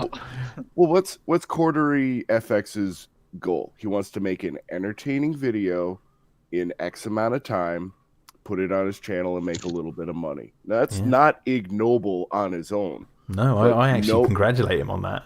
Nowhere in that list is overanalyze Jurassic World to the extent of where we're at. No, exactly. But we can come along and punch up. That's where I come from. I'm like, yeah, okay. You made this video 3 years ago. Here you go. I love that you said it like that. I love that you said it like that. I've got a tiny channel compared to this guy. I'll punch up. I don't care. Like, yeah, okay. If he wants to punch down, by all means, man, send me that traffic. Yeah, let's commiserate about Terminator. Yeah, exactly. I've got lots to say about Terminator. Be contained. How could this go wrong? Does anyone smell the Transformers franchise? No. This time around, the way to trick Bryce Dallas Howard and Chris Pratt into going back to the island. Well, since she used to be the villain of the previous movie, I'm just saying. She's not the villain of the previous movie. She's just, she's so absorbed by her work that she's John Hammond. She allowed certain things. Yeah, exactly. Yeah, she's basically John Hammond. She's naive. She's kind of blinded by her own career. She doesn't quite know how deep down the rabbit hole she's actually gone. And you know, absolute power corrupts absolutely, right? And that's basically Claire's arc in the first one. Is she realizes that and then wants to do something about it, and we see how she wants to do something about that in the Fallen Kingdom. Because, and I guess this is an issue that people can lay at the new Jurassic World films, and you know, I completely understand it. Is like, you know, Colin has said in interviews that Claire is having a 3-act arc over these movies. So you're not going to... It's not like, you know, when you watch a normal film like Jurassic Park and it's got like Alan Grant's arc is in that entire movie, start, middle and end. It's going to be spread out over 3 films, and I can see how that could be kind of annoying for some people because you do have to wait for the next film to see where she's going next. And that also does lead more... or give more room for mistakes, I guess. And by that I mean, like, there's Claire in Fallen Kingdom. She's in the cage with Owen, and she says, "Do you remember the first time you saw a dinosaur?" And there's this heartfelt moment where she's talking about the first time I seen a dinosaur. Like, you know, you didn't really. I wish she'd said in that scene, the first time I saw a dinosaur truly was when I saw that Patasaurus die. Then you'd be like, yes, okay, I'm with you. That's exactly where I thought you started to really see these things as animals, because we saw it happen on screen. But it's kind of vague and left up for interpretation. It's just a little bit more like, okay, but the way you're talking, Claire, sounds like you're talking about a dinosaur you saw when you first arrived at the island ever. And it kind of doesn't make too much sense if you think of it like that. But I don't know if that's just me. I guess you could say it's like a kind of cynicism. Like at first she was like wide-eyed, and then like as she got up in the ranks, she eventually like sort of saw them only as like assets, and now she's like kind of coming back around. Well, that's fine, but I just wish they'd kind of explain that a little bit more, like for sure. You just give a little bit more context to that because it's very vague, and that's me going back to the whole like cutting the fat off. Like they love to do it in these new films. So Jose Castaneda in chat, no, we should not review the Nostalgia Critic version of his Fallen Kingdom review. It is not worth our time. No, I can't be bothered. I don't like listening to cheese graters. She needs to use her handprint on a device and type a few numbers into a computer to like get information. Like these millionaires can't just hack the old Jurassic computer system. film. That's the whole point of why they wanted them. She's the only person who could access it. So why would they go to anyone else but her? He just kind of like misunderstood that point. They only needed Claire to access the computer so they could get Owen to track Blue, and once they got those two things, they dumped them on the island, left them for dead. Yeah. They just went, let's just get the fuck out of here because there's no point. We came for what we needed. Done. That is kind of a script redundancy because they don't need another reason to put like her being invested in the outcome of the dinosaurs. To me, is reason enough to have her on the island. They don't need to give her another thing to justify that. I see. It's not necessarily bad. It's just one of those little extra things that, I don't know. They're trying to button everything up, make sure there's a good setup and payoff, callback, all that fun crap. Yeah. Like, why don't they get Julian Assange? And Chris Pratt has to go back because he's the only one who can talk to Blue, the cute and cuddly velociraptor. There's this running B story where there's this footage of him training the raptors from the first movie, and he's the only one who knows how to do it because he has kindness in his heart, or he treats the raptors like people. That or Blue just has the genetics of not being a violent dick and acts like a misunderstood puppy. And yeah, so all of their... First off, the movie specifically states that he imprinted on Blue and that that was the foundation of trust. Like, just to put that out there. And the whole point of this movie is that Blue is different from all the other raptors. You can go like really do a deep dive into like the lore bits, but even if you just go with one viewing, the movie makes a point that it's like Blue is different. Chris Pratt has a connection with her because of they've been together since she was like born, basically. And that's why you need him. It's not like she's all cuddly and cute. It's like, no, there's a genuine bond there. It's like those stories you hear of like people adopting animals, like a lion specifically. And like they raised the lion, but then it got too big and they sent it to a preserve. Then like years later, they go back to it to see that lion, and the lion recognizes them and like is like all playful and such with them. But it's at the end of the day, it's still a lion. He does. Go ahead. I was going to say, like, he does kind of make that point, but in a very jokey way here. If I just play this bit, he says, the raptors like people. That or Blue just has the genetics of not being a violent dick and acts like a misunderstood puppy. Right, so he says that Blue just has the genetics. In the film, Owen says that Blue is showing empathy, whereas the other raptors are just killing machines, but through her, she's the key to controlling these other raptors. So he's very lightly touched on that.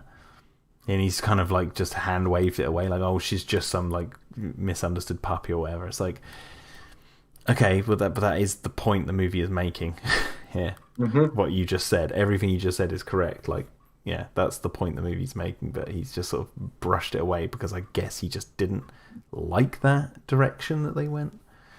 Has anyone here ever bred dogs? Not bred them, but I've owned dogs. Well, I mean, when let's say you found one of the few miracle wolves that just bonds with people, and you don't need to constantly reinforce dominance, and you can start a new bloodline with it. You make a couple $1 million with that animal. Yeah, million might be an exaggeration, but especially like what Russia did with their dog breeding program. Let's not underestimate the value of that kind of animal. Yeah, right. Is he, now imagine that's a raptor. And yeah, so all of their objectives are sorted in like 3 minutes. Then the paper-thin plot thickens. They have a hunter guy leading the operation, and he looks scary. I wonder if he'll betray them. Yes, he does. He wants money for the dinosaurs. Every scene he keeps asking the millionaire guy for his money. He wants bonuses and to be paid in advance. I wonder if he's greedy or not. Hard to tell because he's so wouldn't you? What's that, sorry? He literally keeps asking for money because he's doing a service of his work. That's the difference. But listen to what he says here. Listen to this bit. I remember this bit already. Advance. I wonder if he's greedy or not. Hard to tell because he's so complex and just full of depth. And then... Kind of like Dennis I wonder what he'd say about Dennis Nedry as a character. Oh my god, fucking genius, master. Right? There Dennis is Nedry... more... I will say there is more depth in Dennis Nedry than there is... Well, we that's know... kind of the miracle of that first movie. We know Dennis Nedry wants a bonus because he feels underappreciated in the park. Because Hammond is basically stretching his limits. Talented. But he wants money. He wants a lot of money. His motive is money. He holds a big bag of money and laughs. And Wheatley wants the bonus because he's been tasked to collect these dinosaurs, but he's also been tasked to get Blue.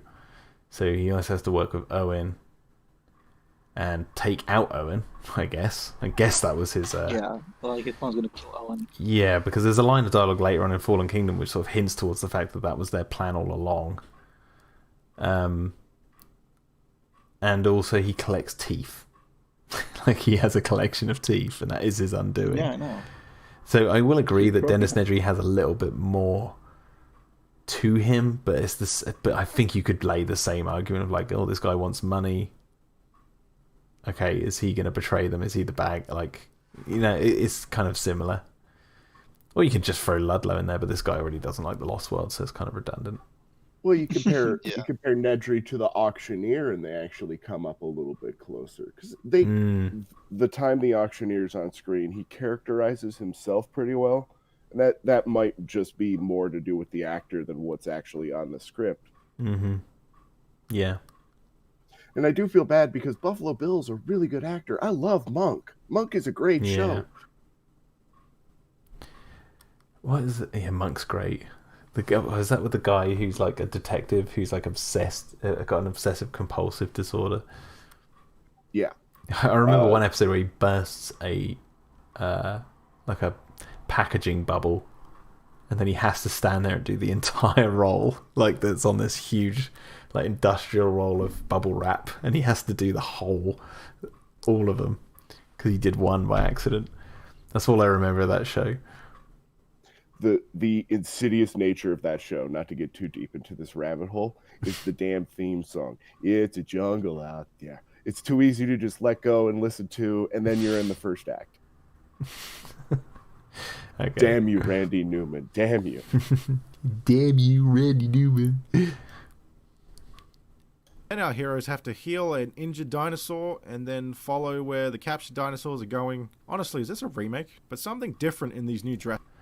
No, you've just boiled down imagery again. You've just boiled it down, completely removing all the context that would otherwise make it a remake. Jurassic World movies that separates them from the original. It's like James Bond drives a car in one film. Maybe that's a bad example. Okay, Batman. Yeah, don't use James Bond. Batman drives the Batmobile in Batman v Superman. He also drives the Batmobile in Batman's Origin. Yeah. I mean, like, he also drives the Batmobile in The Dark Knight. Are these the same movies? It's like, no. No, they're not. Oh my god. It's just that is it a remake? It certainly is a little bit reductive, and he's being cynical, but yeah. There's a little bit of emotion we can glean here. He was a little hurt by this movie, and that's okay. I know that there is that like element to this, isn't there? There's that personal, you can kind of feel it, the personal jab. And it sounds like someone who loved the first film so much that when they go in to watch Jurassic Park 5, they're like, this better be like the first film, or I'm going to make some really stupid, cynical video on YouTube. Oh my god, there's no magic there. Oh my god, the magic died. Shut up. that line. The thing is, I would love to have a conversation with this guy. Like, I'd have no problem talking to this guy about this or anything else. Like, I would that's like to the have a thing. discussion with him with his Transformers. I really want to know what he thinks. We will get to that in a little bit. Yeah, I know. There's a lot more Transformers coming up in a minute. Oh, what? And there's a really good joke in this to do with Transformers that works so well. So it's, yeah, I have to give him credit where credit's due. And I do think he's just oversimplifying, because there's nothing in Jurassic World Fallen Kingdom that doesn't work, save for the amount of screen time it has. I'm kind of with RLM on the fact that it feels like two movies that have been put together. No one idea in this franchise is bad. It's just how much time they really put. Yeah, I mean, screen. I can see where people say that in Fallen Kingdom it feels like two movies stuck together. I can fully understand with that. I also feel like that was inevitable. Like, there's no way you can make a story where you have to get the dinosaurs off the island to continue the story, to make the Jurassic World or make the Jurassic franchise fresh and new for audiences. So it's not just the same old people go to an island and get chased by dinosaurs and have to escape. In order to do that, you have to have that awkward chapter where they get the dinosaurs off the island, and that's no quick process. It has to be explained, and it has to have a decent explanation that is believable. And in my opinion, yes, I can see the two films split as everyone else does, but for me, the story actually works enough for me to be like, okay, the awkwardness of that feeling of two films stuck together is literally because you're seeing the dinosaurs being taken off the island, and it's a shift in pace. So it's like, I get it. There is no denying this movie moves. It has to as well. Like, it has to move quick in the beginning. I mean, unless it was a 3-hour-long movie, but then again, I think we'd be hearing even more complaints about the length of this movie if it was that. It's like, it's not. I don't care. I love a long movie. I like Gods and Generals, man. That had an intermission in it.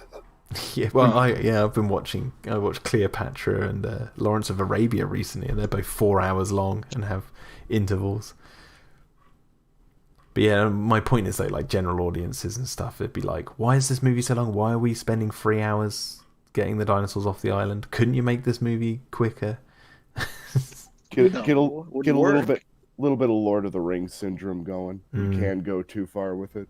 Yeah, there's a lot of walking in this movie. It's like, there's a lot of boat riding with these dinosaurs. So yeah, okay. Originals is anyone who isn't a lead character is a fucking annoying, outspoken millennial hipster. We got totally agree. This irritating character who just I whinges disagree on that. Do you? Okay. I love Mustache Boy. I from the first movie, I feel bad I don't remember his name. Lowry. I love him. He is perfect. Yeah, I love Lowry, but the thing is, he is still a millennial hipster. He's not annoying.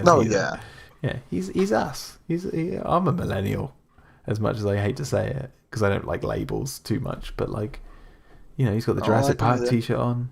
You know, he's doing Movember or whatever it is. It's like, yeah, I see it. But yeah, no, I agree with this point. It's like that they are. But again, this is the thing. It's like, that's a product of the time the film is made in, because this is basically who it's appealing to. And as much as people hate to hear that, that is essentially it. It's just for our time, clearly, right? For now. But, like, we got to have all these things in them, so you know, people will go watch them as well, especially hipsters. I get this. I'm part of me feels like this guy might be annoyed at that because he sees himself in these characters. But that's just me mind reading there. He's got his Jurassic Park shirt on, and he's sitting there going, that first park was legit. It's like, yeah, okay, you've said that about 4 times in this video already. Yeah. Hating character who just whinges and complains the whole time, who I really wish got killed when that spineless Spinosaurus comes through the tunnel. Honestly, learn from... Agree. I do agree with that. That I completely agree with. From the first movie, kill the annoying character once the dino shenanigans start. and we have this Asian lesbian character. How do I know? Well, it was all confirmed in interviews just before the movie was released. Hollywood just keeps patting themselves on the back for adding diversity into their movies when they don't. I agree.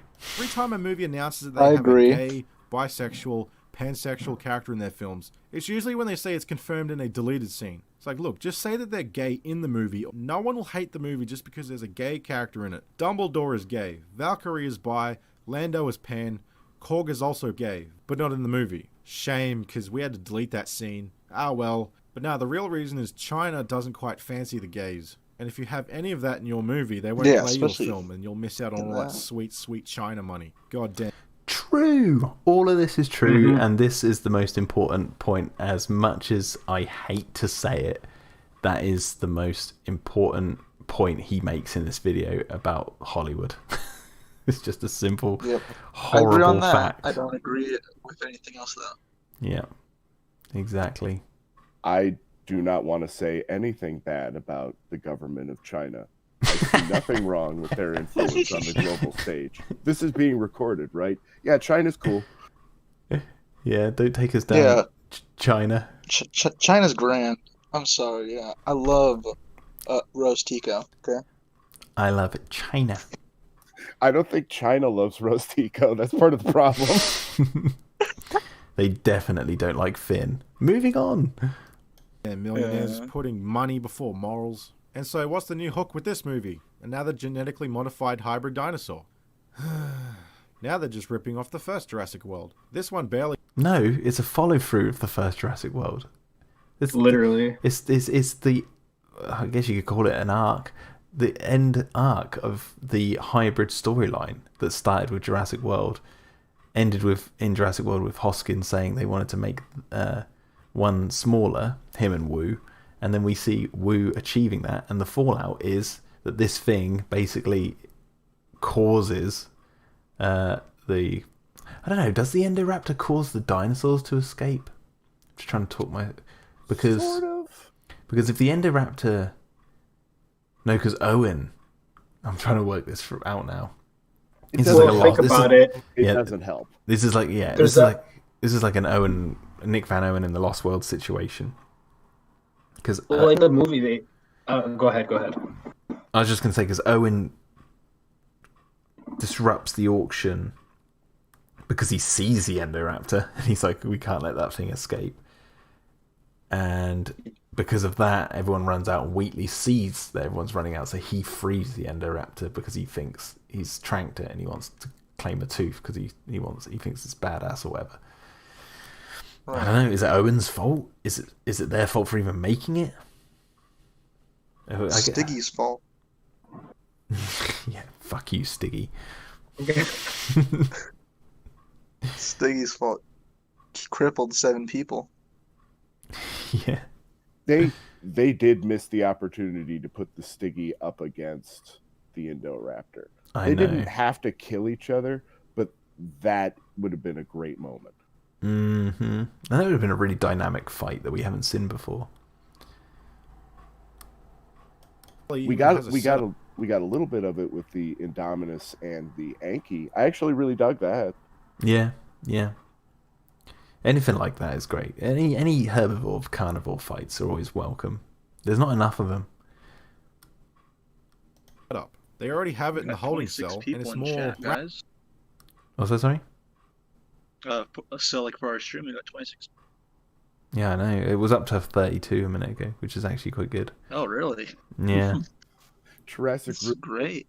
is raptor racist? What the hell are they talking about? I think Jurassic Room was trying to say it as like, Owen is a raptor racist. Like Wheatley or something. Raptor than T-Rex. Oh, good. I love it when things are original. And it's all black with yellow stripes on its neck. Like those weird... Okay, he says, oh, I love it when things are original. Okay, we'll take the Terminator and take the Terminator T800 and the T1000. Okay, they're slightly different in terms of one's liquid metal and one's metal. But at the same time, what's their objective? What's their motives? Kill John Connor. The only difference is their abilities. And it's the same with this. One's huge. Those One two are small. just different enough. But if you go forward, the prototypes they keep making just keep getting way worse. What, in the Terminator franchise? Yeah, the TX and the girl and well, Terminator Salvation is the odd duck of the family. Just put that away for a little bit. Well, Terminator Salvation missed an opportunity by having two characters who didn't know they were Terminators, and then you have one of them is like a sleeper agent. They get activated, and then you're like, oh shit, like, and it's like that's why that's a good idea, because you wouldn't know they're a Terminator at all by their behavior until they're like switched on, activated somehow. Side note: that's the only movie to actually like backdate that technology, because they have that scene with the T600. And they found an opportunity to show something a little bit different. I like that movie a lot, and the T600 is hideous and creepy as hell. All the flesh hanging off and stuff. Anyway, what was he saying about these hybrids?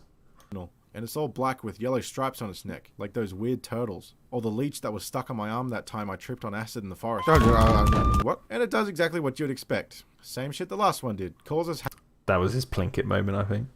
Yeah, that was straight out of Plinkett. But yeah. I totally identify with doing acid in the forest and the cop show. Yeah.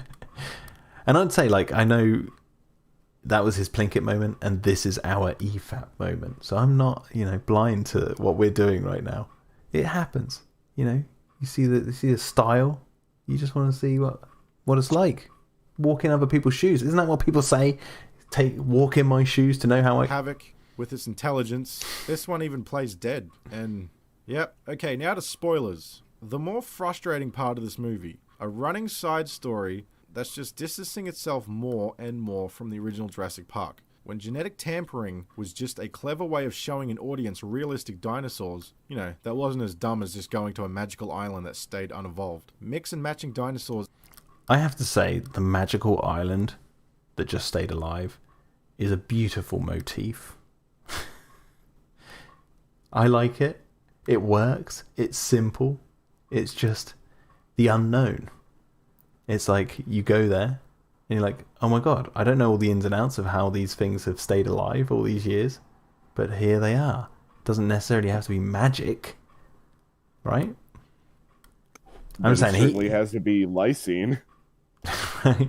I'm just like defending all these old dinosaur movies that I grew up with. That yes, okay, they go find a continent that just so happens to have dinosaurs living on it. Well, just use your imagination. Just imagine that was the case. It's like the Jurassic Park overcomplicates it by trying to explain how they bring the dinosaurs back.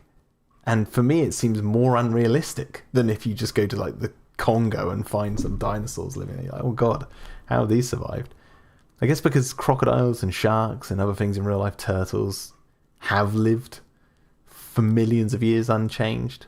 So it's like you kind of got a real counterpart here, but no one's really cloned a dinosaur yet. So until they do that, then,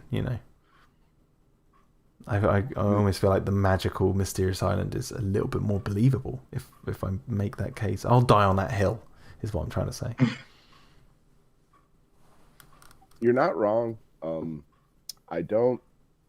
If we go back a few seconds, I believe he says they're trying to get further and further away from the franchise. I think the opposite is true. I think they're trying to get back to the very beginning, because you're right in so much as the DNA contrivance is a little weird, but who better than Michael Crichton to approach it? And well, it's the odds of, especially in the first film, all these insects just happen to land. I know Nostalgia Critic, I think, even bloody brings this point up, but I sadly have to agree with him. Like, all of these insects happen to land on all the classic dinosaurs that everyone knows and loves, and all of them landed on a tree and got stuck in tree sap. And all happened to contain the DNA. It didn't break down enough. Like, all this, like, there is so much more convenience in that idea than just, we stumbled across this island, especially in the olden days before satellite imagery. We've just stumbled across this island, and oh my god, there's dinosaurs there. It sounds like convenience, but like you could play it a totally different way. There's the Indiana Jones shot, and we go to an underground lab, and there's just rows and rows and rows of amber, and they've got buckets and trucks and tons, and it's just so much. Well, yeah, we do see that in the film, don't we? With the amber mine, like they're actively hunting for it as much as possible. But yeah, it's like it's not. It's like it's pseudoscience. It's not like. That's the thing. It becomes pseudoscience after the first movie, but that first movie executes selling that science as realistically as possible. It does to a point, and I always bring this up. It does to a point because when you watch that, they use a cartoon of Mr. DNA to kind of to fake science it, right? As Jack says in the chat, it's science fiction. Yeah, right, exactly. So it's fictional science, but at the same time, the way they make it feel believable is they have this Mr. DNA cartoon come out and they explain it using, all these fancy words, like the shot we're looking at right here, showing the scientists extract the DNA and stuff. But then they say like they know the point people will bring up, obviously Michael Crichton for this, of like the DNA being broken down over millions of years, so it's going to be full of gaps. And then, but in the film, so if we ignore the books for a second, in the films, they say, oh, we just filled the DNA gaps with frogs, and they show a cartoon Mr. DNA just stick like a Lego brick the frog DNA in the other DNA. They don't really explain how that works. Aside from, I guess, you've just got to look at the code. Does the code match up? Does it just happen again? And then later on in the film, the scary part, as unrealistic as that sounds, that's exactly what scientists do, and they've been doing it since the 80s. No, I get that. That's but the unsettling part. Yeah, I get that. But then Grant says this line later on in the movie that's confused me, and maybe you've got a different thought on it, so you can shed some light on this. But like Grant says, when they're looking at the eggs of the raptors, he's like, they mutated the genetic code and blended it with that of frogs. He says, and blended it with that of frogs. So they mutated the genetic code. What does he mean by that? They changed the dinosaur's genetic code so it would match the frog's DNA? Is that what he's trying to say? We should pull that scene up verbatim. Because I'm like, it always confuses me because I'm like, okay, now he's saying that they've mutated the dinosaurs to fit the frogs rather than they've used the frogs to fill that they've made the gaps for the frogs. There seems to be a little bit of a contradiction there, but I don't know if I am misreading that. I might, but yeah, I'm just trying to say that I just don't like this guy bashing the magical dinosaur island because it's just like it's simple. Very few of those movies ever actually try to explain how the dinosaurs stay alive. They're just there. It's like, oh, there they are.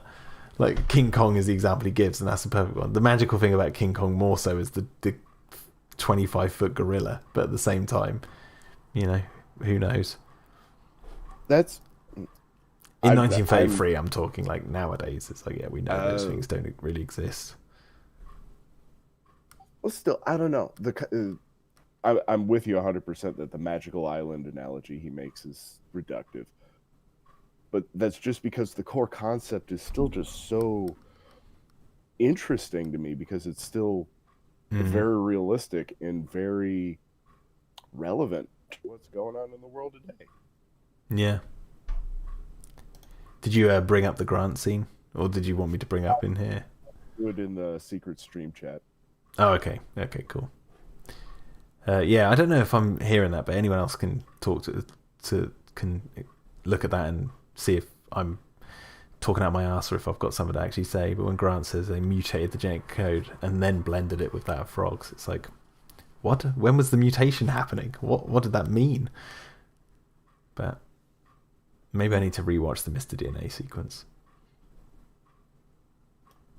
was just a clever way of showing an audience realistic dinosaurs, that wasn't as dumb as just going to a magical island that stayed unevolved. Mix and matching dinosaurs isn't new at this point, but there's this little girl introduced in the movie who is, spoilers, a genetic clone of this guy's dead daughter. I don't know why, unless it's going to be explained in the next movie, but I'm out. This is ridiculous now. He says I don't know why, and partly he's right, but there's a lot of explanation as to why he cloned his daughter in Fallen Kingdom. Anyone else agree? Isn't it just isn't it just grief at the end of the day? He just couldn't accept the fact that his daughter was dead, so he had the means to bring her back. That's the thing. The way you solve that problem is with just a little bit more storytelling on the part of Lockwood. And the problem then becomes you can't insert the character any sooner than he already is. Well, I think the first time we meet Lockwood, he's meeting up with Claire, and the first thing he says is we can all do with a little bit of redemption. And then he says to her, we're going to save these dinosaurs for the children, and he looks really sad when he says it. And then he says, he even has the line where he's John Hammond and I had a dream. We thought we could run before we could walk, as all young men did, but life teaches us some very serious lessons. Everything he says here is leaning towards the fact that he's been through a tragedy, and we don't know what yet. And obviously, as he's given this speech, Maisie walks up behind him on the stairs. And then we learn from Mills, that the parents died in a car accident, or not parents, his daughter died in a car accident. And then the whole reason he's willing to go with to try and save the dinosaurs is he wants to find redemption. Why does he want to find redemption? What for? Cloning his dead daughter is my guess. They don't really go into it, but I think that's on purpose. The movie is credit, because the movie's kind of in a no-win situation, that if they had taken more time to establish those feels, it would have manifested as a flashback. And then we'd just be watching a different part of his video shitting on the flashback. Yeah. See, I love that there's no flashback. That's what I like about Fallen Kingdom, is the fact that I gotta give it that credit. Yeah, it's ballsy. And it's and it makes you want to go. Well, at least me. It makes me want to go back and really watch the mannerisms of Lockwood's character and everything he says and does, because it's all there. Obviously, it's a bit obvious when he's you're her mirror image and all this sort of stuff. It's yeah, okay, you're kind of beating a dead horse here. We kind of get it, but there's other things, even with the music score and the way the atmosphere of the whole building is it's almost like she's a ghost wandering around the halls of this place. She's just hiding in that place. She's not allowed out, I guess, to do much. Yeah, there's a real sad story going on with Maisie, and they tried. They really tried to establish that. Yeah, and he also says she would save all of them. He says to Maisie, talking about the mum, although it's her he's talking about, and that's a through line to the end of the movie. That's the foreshadowing to what's coming at the end of the movie when she actually does try to save all the dinosaurs. It's also the core part of the looming threat of genetic power. It's largely what Ian Malcolm's warning against in the very first movie. And in the beginning of this one, he says change is like death. You don't know what it looks like till you're standing at the gates. He's talking about Maisie, essentially, in the narrative of the film. He's saying, because he says, genetic power has been unleashed, and what's going to be done with it? And he's talking about what's going to be done with it. Well, one of the aspects we see later on in the movie is someone cloned their dead child. So it's I will say this. I have expectations for the use of Maisie going forward in Jurassic World Dominion. I'll say this, because obviously if they don't use her, then I will be more disappointed in Fallen Kingdom.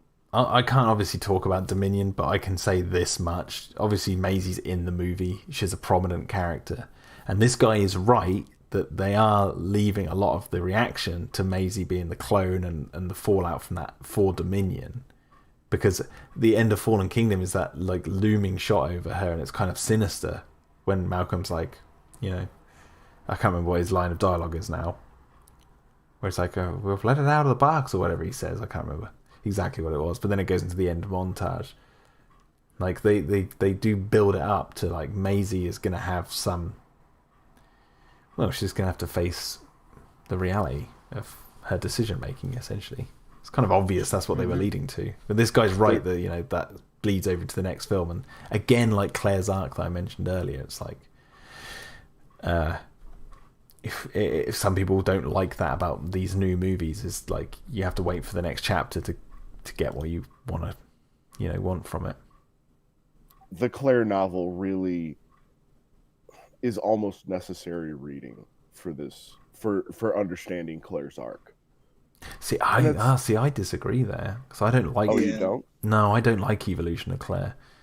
Mainly because, for starters, she has that boyfriend who gets killed by the dinosaur, and there's not one mention of this guy in these two movies. Or like, I don't believe that Claire in Jurassic World is that character who did all that stuff in the book. Like, it just doesn't feel like the same character at all.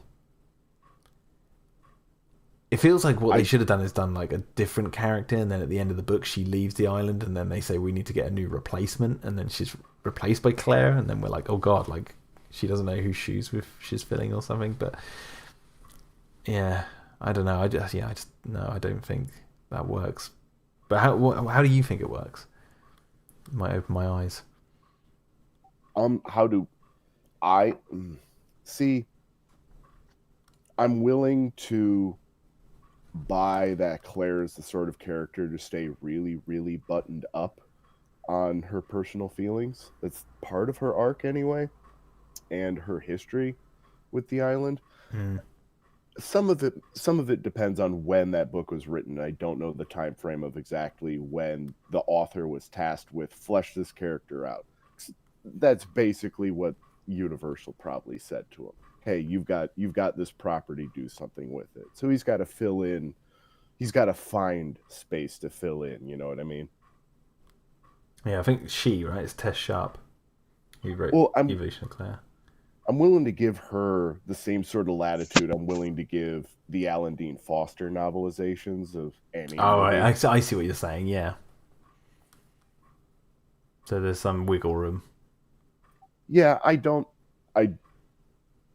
enjoy a lot of really bad movies because I give them a lot more wiggle room than other people do. Yeah, don't get me wrong, I do the same thing. So there's only so much I can talk about this before I go, oh yeah, the Land That Time Forgot is one of my favourite movies. And it's like you watch it, it's just absolute tripe. But yeah. Yeah. All I can say about the Evolution of Claire is on a side note, we were sent an early draft of that to read over and give our notes back. And let's just say the T-Rex wasn't in it at all. And they kept mentioning about a second island that they were shipping the dinosaurs over, but they never mentioned it by name. There was a few other things we gave notes back about. I didn't like it. But then again, I only read the draft version. So I haven't actually ever read the finished version. So maybe it's got some differences in it. But I know the actual core ending with the guy getting killed, her boyfriend or whatever, that's still in there. So it's like, okay, but that was my main problem. That informs my understanding of your perspective. Yeah, I was reading more of the author's intentions originally than the final one. But I don't even know if I meant to say that, but at this point I'm like, oh, whatever. It's like, you don't write the T-Rex in there. You keep talking about the second island, but you don't even mention its name or what its purpose is. Like, it's just going to confuse people. But anyway, let's carry on. First Jurassic Park was just a fun gimmick, an excuse to be wowed by dinosaurs that you believed were real. Now that gimmick has run out, so they need to come up with some whack new concepts to keep the franchise fresh. When who said this needed to be a franchise? Oh yeah, when the first one makes a shit zillion dollars, you gotta keep milking. First film was already making it a franchise because it was a book first, sir. Just to let you know. People forget that. Yeah, it was a book first, so the film and all its and the first film was merchandise, by the way. Let's just not forget that it was made of. If The Lost World never came out, if there was no sequels after Jurassic Park, it's still a franchise. because have you seen all the toys, the games, the T-shirts, the pillowcases, the lunchboxes, everything that came out with Jurassic Park? Colouring books, everything. It's a franchise, and it was a book first, so it's coming off of the book. Well, that's kind of an interesting timeline, because as I understand it, the money boat showed up really early. I am conflating that a Crichton little and bit. Spielberg buddies, and then Spielberg just got the concept, and he's like, I need the rights to this. I need the rights to this right now for the next 10 years. Mm-hmm. Yeah. Before the book was even done. Yes, that is true. But at the same time, like I just said, like if it was just the first film, the first book, and then everything that came out for the first, you'd still call it a franchise, I think, because it's you'd have all the comic books, you'd have all the stuff, the Jurassic Park 2, the Chaos Continued game, it would. I don't know. Maybe I'm wrong. Maybe. Would you guys class a thing franchise even if it has one film? Even just toys, it would have been franchise material. Toys alone would have rocketed another movie. If the studio had all the doubts, it's like, we don't know about this thing, but we'll let you do it. The toy sales alone and everything they did with those toys, just exactly what happened with Alien. However, this is already aimed at kids, and Alien was a property that wasn't aimed at kids, and they still made buck off that toys. RoboCop, Terminator, Predator. Yeah. The dinosaurs are no longer just realistic animals. Even though that felt like the point of them, these were uncontrollable animals. Nature cannot be contained. Now we're at the point where dinosaurs have human characteristics. Like, I'm not the only one that saw the Transformers fight at the end of the previous movie. You know, the big personal battle between Megatronus Rex, Tyrannosaurus Prime, and Velocibee. Seriously, it looked exactly like a Transformers fight where these things are taking it personally. The actual intent of saving humans. No intent of actually saving humans. That's a bit of projection. Like, he's projecting his own, like, sort of idea into it, even though that's really not it. Blue is. Because she's protecting her pack. Yeah, she's protecting her pack, which is still an animalistic trait. It's not a human trait. T-Rex being Optimus Prime. A human trait is to run away from this situation. Not jump on the Indominus and start pecking at it with your mouth. Yeah, my cat loves me. I can't convince her to fight a bear on my behalf. Yeah, exactly. But if you had a wolf and you'd grow up with it, maybe you could do that. But the wolf is gonna. Animals don't feel pain as well. They do as humans do. I'm assuming, but they don't register pain or react to pain as the same. If an animal is in a fight, it's going to fight no matter what. It's like, it doesn't think about, is this going to hurt? It's like, no, they don't think about that. They think, is this going to kill me? And then if they weigh it up. But like Blue jumping in to fight the Indominus, it's somewhat more human because it's like trying to protect its pack, but that's the extent of it.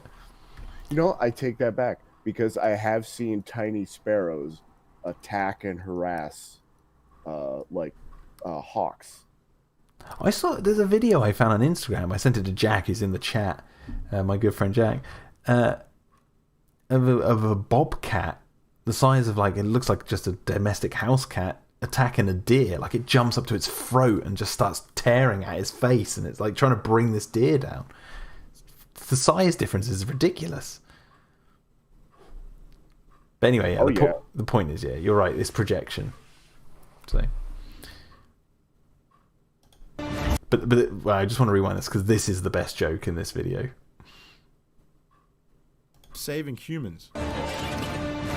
Megatron Prime! That's good. I'm sorry, but like Rexy would not be don't deserve to live. They deserve to choose for themselves, and you will die with them. Join them in extinction.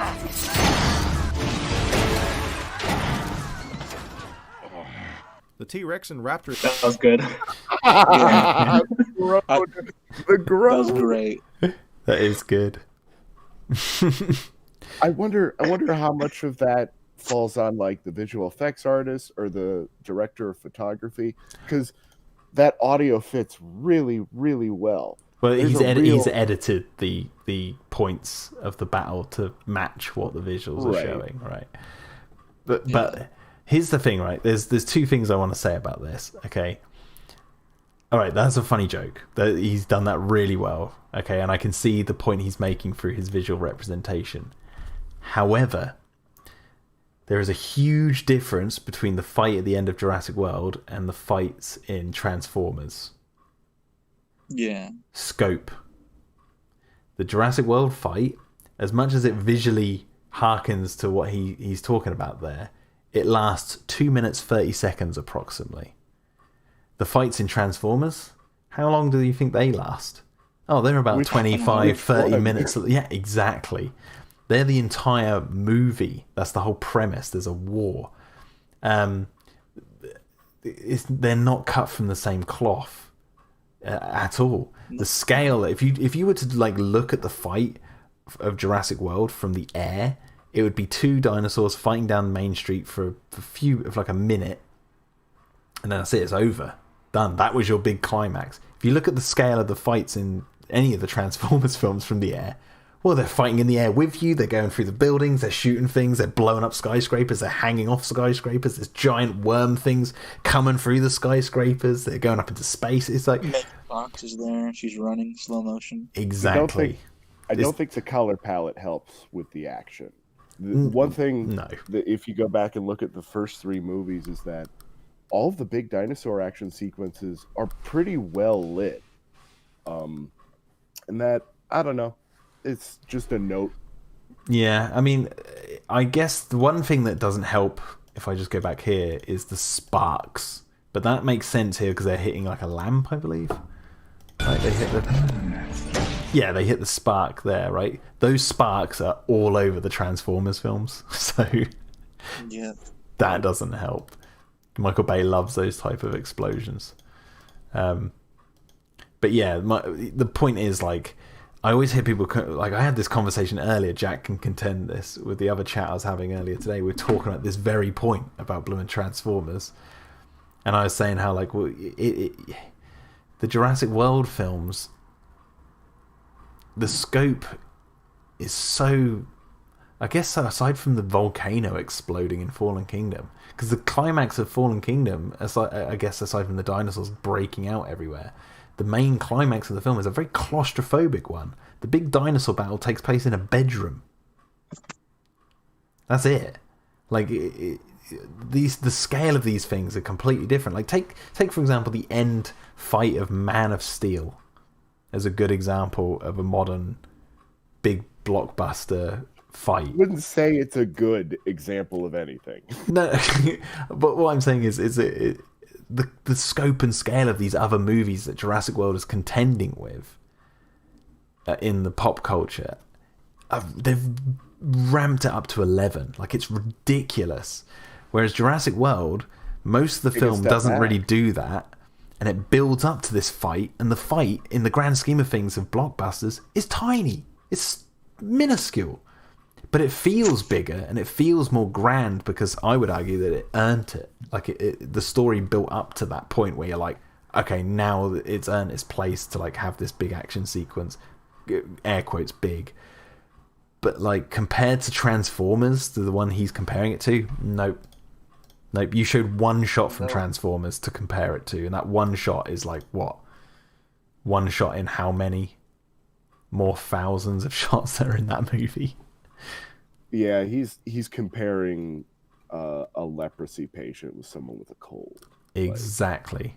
But I do understand, like, the way it's shot, and like you said, the color palette and stuff can lead people to be reminded of those other things they've seen. But I would argue, yeah, Jurassic World handles it much better. I give Fallen Kingdom a lot of credit for really trying to nail a personal, intimate, scary bad guy. And that does build to serial killer Indoraptor a little bit. Or Xenomorph Indoraptor, because I hear that comparison a lot, because they even have, like, the shot of it over Maisie's bed, and you can't see its eyes, it's just its nose and its mouth, and it just kind of looks like a Xenomorph. Yeah.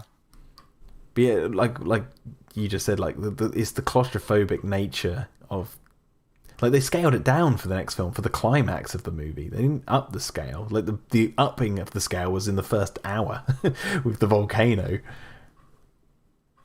They just got that out of the way and went, no, let's go smaller in scale. Again, unless you count the dinosaurs breaking out into the mainland. But that's not really an action sequence. It's more just the closing montage. Now, visually, with this fight in particular, the battle at Big Rock fight felt very similar to Fallen Kingdom in a lot of ways. Mm-hmm. Yeah. Yep. Yeah, because of like the dark cinematography. That also found a way to really, the RV being a box, a terror box with a mouth at one end. It's really, really good storytelling there. Mm-hmm. And also, actually, I just want to make this point. If we're talking about Jurassic here, if this guy's talking about Jurassic and he's comparing it to Transformers, well, Jurassic Park 3 predates these Transformers films, and it has a pretty dinosaur fight that looks pretty similar to this one, except it's not like hitting buildings and there's explosions or whatever. It's like this. I know what I'm going to mash up after we're done. You mash up Transformers with Jurassic Park 3. Megatron, right? But I'm getting this guy doesn't like Jurassic Park 3 either, so I'm not saying he would defend that. I'm just saying, like, if Jurassic's going to be cutting, I don't even think he's mentioned Jurassic Park 3. Yeah, but the point is, like, the ending fight of Jurassic World is probably more inspired by the T-Rex versus Spinosaurus fight than it is any of the Transformers films. Mm-hmm. I mean, the T-Rex even burst through the Spinosaurus to make the point. Like, I don't know. But anyway, yeah, the fun joke, but I just wanted to make that point about Transformers films. The scale and scope's completely different. Yeah, another different film. The T-Rex and Raptor. Oh yeah, it was hilarious. Yeah. Oh yeah, it was great. I enjoyed that. Or even give like a thumbs up to each other. Remember when they tried to attack each other in the first movie because they were just wild animals? The T-Rex saves the humans via coincidence. Like if Alan Grant and friends. No, the raptor attacked the T-Rex because it killed its pack member. It killed the big one. I bet if the T-Rex burst in and didn't kill any raptors, the raptors would probably be out of there. They'd probably scarp her. They'd know. Have you ever seen that video of a mountain lion rescuing and helping out a deer? Or it's an ibex or something like that. But animals do shit. Animals have more depth than at least a lot of movies use them as. Yeah, for sure. For sure. And it's not like the T-Rex and Raptor he's being hyperbolic there, but like the T-Rex and Raptor didn't give each other a thumbs up. The T-Rex just looked at the Raptor like, what are you doing? Or like, what? He didn't think, oh, you've just worked with me to overthrow this thing. It just looked at it because it's there. Because the T-Rex was ignoring it during the fight. It's not like they had a shot where the T-Rex threw the Indominus off it and Blue was on like the T-Rex's back, and then they both roared at the same time at the Indominus, or stood side by side and roared next to. No, the T-Rex was lying on the floor. The Raptor used it as a platform to get onto the Indominus, and then was using the T-Rex to because the Indominus is huge. It stood up. The Raptor jumps from the T-Rex to the Indominus to the floor. And they're both attacking it. What did it? Because I read the script. I remember it saying like it's like a virus to kill another virus. I think that was a line Colin wrote in the script. It was like the Raptor and T-Rex were teaming up like two viruses to take down another virus. I don't know how I feel about that line. But bear in mind, this is from memory, from years ago. I can't remember if I'm conflating that with an earlier, or if I projected that onto the page. Do you know what I mean? I don't know if he actually wrote that or if I'm just imagining it, but I swear there was something along those lines in there of like, the T-Rex, the dinosaurs they're not our friends, but in this moment in time, that's what's going to take this thing out. I don't know. Well, I mean, the line of thinking makes sense. Like, it's just like two things teaming up to take out one bigger thing. Yeah, but it's not like they're actually teaming up. Like, hey, come with me and let's go take this thing down. It's like, no, it's just natural, raw, animalistic instinct to be like, fuck this thing. Like this. What is this thing? You smell funny. Yeah. If anything, it's two dinosaurs teaming up in quotations to save humans by coincidence, like this guy says the T-Rex did. Well, it's the hybrid of those two. The T-Rex will probably be defending its territory because they were theorized to be very territorial creatures. Sees another one, goes, right, I'm the top dog here. And the raptor's like, you killed my pack and I've been commanded by my alpha to take you out, so I'm sticking to that because, you're not dead yet. Wild animals. The T-Rex saves the humans via coincidence. Like if Alan Grant and friends had stayed, the T-Rex would have just killed them next. But nah, now dinosaurs are people. I am Bumblebee, your oldest friend. Optimus, I would lay down my life. See, this is where I think he's stretching the joke out a bit too far. It's like we got... That's from last night, and that's BS. To be fair, this scene goes on for a beat too long. The raptor would have fucked off immediately. Your voice. Yeah. I have not heard it since Cybertron. Well, does it? Because he has to keep bloomin' repeating shots to make this point. A little bit. Tron fell. I am Optimus Prime. I do like this bit of the joke, though, when he has Optimus Prime talking and... Well, I won't ruin it. To save Earth, we must go to Cybertron and destroy Quintessa. This is when the typical excuse comes. Yeah, it had sick action, but it wasn't as good as the original, which I am so sick of hearing now. This is why the first movie works. It's not an important cultural film. It isn't because the world needed... Wait, who's making that argument that he just said? Wait, let me get back to that. It had sick action, but it wasn't as good as the original, which I... Who says that? Who says it has sick action, but it wasn't as good as the original? That's kind of what Dan Murrell's saying. Okay. Yeah, good old Dan Murrell. I believe he said that, actually, yeah. That sounds like something Dan Murrell would say. Watch his video that absolutely puts the first film on a pedestal. Oh, God, I've covered his video on my channel before. I've got it up still. I've done a number of these types of videos covering all sorts. But yeah, but Dan I will Murrell disagree with him here in saying that Jurassic Park is a landmark cultural achievement and that there are real life lessons to be learned from that movie. Oh, yeah, because he said... Here, let me rewind it, because he says something really stupid, doesn't he, here? Action, but it wasn't as good as the original, which I am so sick of hearing now. This is why the first movie works. It's not an important cultural film. It's not an important cultural film? I'm sorry, what? It didn't change the entire effects industry and the way audiences view blockbusters at all, guys. It didn't do that at all. Phil Tippett used his stop motion, and it was just compared to all the other old dinosaur films that have been, the ones with the magical island where they find the dinosaurs. Yeah, Land Before Time, Tammy and the T-Rex. Yeah, definitely did. It isn't because the world needed dinosaur movies. It boils down to one simple factor: the script. The first Jurassic Park is literally the definition of a popcorn movie. Unlike the garbage of today being considered popcorn movies, where they're just rushed trash, usually sequels or remakes, slapped together to make a quick buck. The thing about every single film he showed there, aside from the Ninja Turtles one, because I haven't seen it, I've seen, and I haven't even seen Suicide Squad, so I'm just talking out my ass here. Ignore me. I'll leave my point where it was. All right. The original is that it was made in the right time when CGI just rocked the planet with Terminator 2. But that script had to be absolute dynamite just in case the dinosaurs look like shit. And them's were the days. The characters... He says the dinosaurs look like shit and he has a picture of King Kong. Sir, that film was made pre-World War II. I will have you know that dinosaur looks freaking awesome for the time it was made and what they did.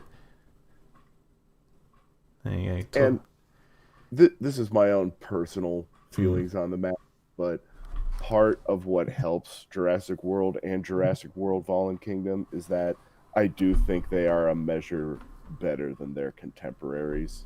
All the other movies that he just listed off, like, those are the other things in theaters. And at least where I sit, Jurassic Park is significantly better than a lot of those movies. Yeah. Yeah, and that's not even saying that they're like absolute masterpieces or anything. It's just making the point that they're better than those examples he gave. And yeah, if you list all those movies, I get to watch one, and Jurassic World Fallen Kingdom is on the list. Jurassic World Fallen Kingdom is the one that gets picked. Mm-hmm.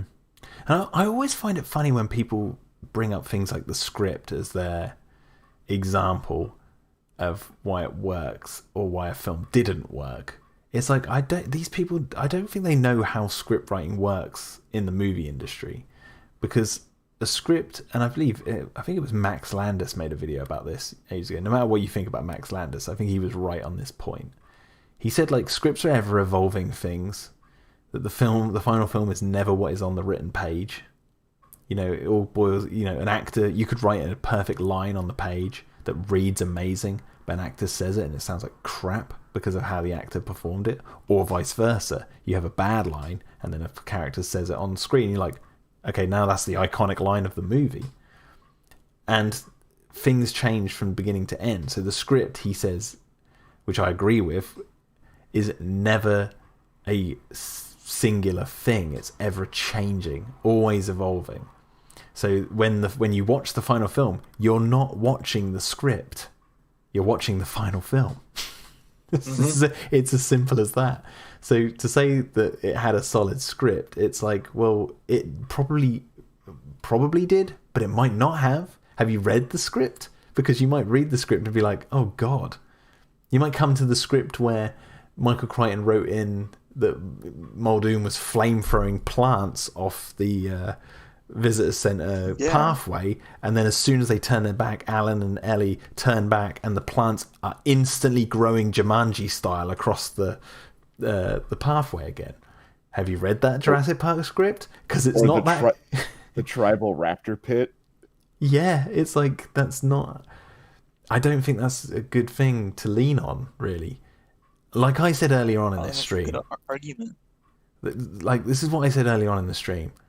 Why Jurassic Park worked was because it was a lightning in the bottle, and it was a mixture of every single aspect of movie making being in the right place at the right time. Now, obviously, there's still mistakes in the film and stuff, but it's like, why it worked for so many people is it was a lightning in the bottle scenario, and they come around every now and then, and it had enough money and enough backing and enough passion behind it to get it done. Coupled with the fact that Spielberg was editing the bloody film from the set of Schindler's List just to make it even better. It's like, it's hard. So to try and capture that again is virtually impossible. For Jurassic, I'm saying. I'd be very surprised if, you know, and I don't want to undersell Dominion here. Dominion, I reckon, is going to be a lot of fun. But I'd be very surprised if they managed to recapture that lightning somehow in the next movie. It's like, it'll be a different movie. It's going to be a different time. You know, post-COVID, we're all going to be feeling a bit different. Like shit, and them's were the days. The characters had to be flushed out, well written. Muldoon doesn't trank the raptor at the beginning of the film. Just saying. Dinosaurs look like shit, and them's were the days. The characters had to be flushed out, well written. And also, he says characters had to be fleshed out with the two characters on screen. That, well, I mean, Ellie is fleshed out, but Muldoon isn't really. He's quite two-dimensional as a character. He's just badass to be badass. We can get into the philosophy of how Crichton set up the dynamic of what characters are supposed to be, do, and symbolize. But one of the tricks that the first movie pulls off is that all the characters are deceptively simple. They don't have big arcs. Malcolm has no arc. If a lot of people forget that Malcolm is what the 21st century would deem a Gary Stu character. He doesn't learn anything. He's right from the beginning. He's not wrong. And he leaves that film knowing that he's been right all the whole time. The only reason I think people don't think of him as a Gary Stu character is he gets hurt. but physically hurt. But for me, I don't know if that's just a definitional change. I don't consider characters who get hurt necessarily Gary Stews.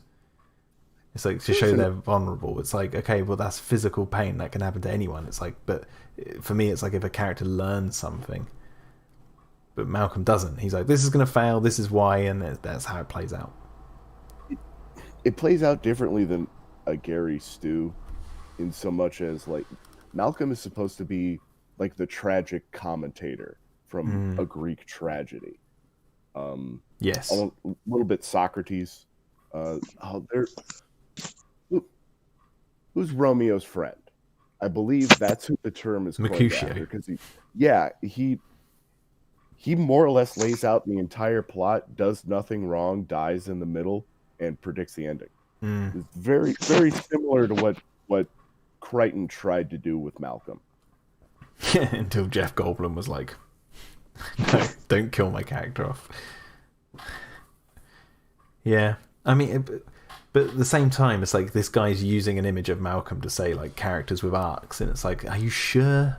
Did he said characters with arcs, right? Characters had to be fleshed out, well out, written, and interesting. Before we got... No, he says and interesting. I guess that's right about Malcolm. He is interesting. But yeah, just to make the point, like things like Muldoon, as we were talking about a minute ago, Muldoon.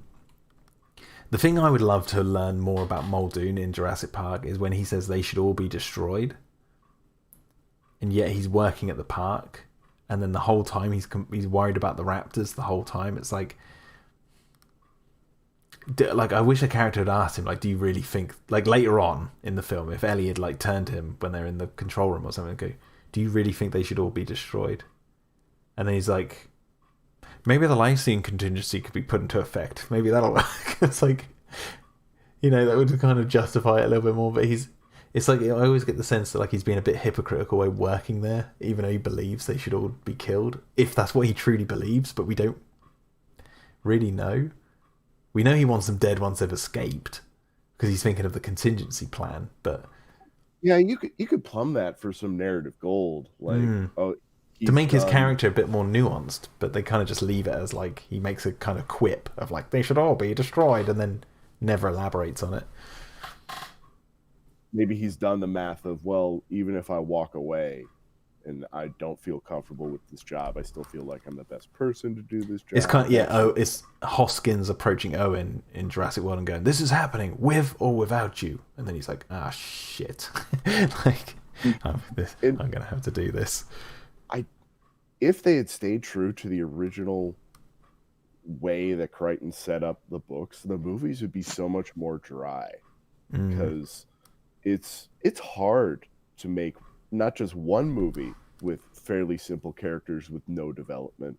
It's hard to make an ongoing series of movies. And I'll give Jurassic World the credit that they're trying.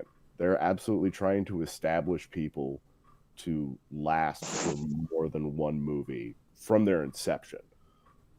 Because you could tell in The Lost World that Malcolm was redlined from his previous situation to where he needed to be for that. Yeah.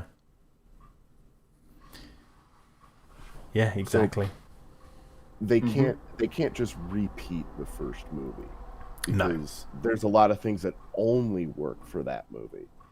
Yeah. To all the sick action, brah. They literally had a scene discussing how Jurassic Park is a terrible idea. The scientists raise all the valid points as to why the park won't work. And John Hammond even makes compelling moral points of preserving species. The greedy lawyer is an obvious cliche, but even he isn't as comical as the villains in this movie. Like, these ones literally rub their hands together. It's unfortunate they don't have moustaches to twirl. And this shit script also has some goodies in it, like, at the start someone's like, the raptor will be able to smell you from a mile away. But then later, the IREX 2.5 is like literally inches away from them, and they... Okay.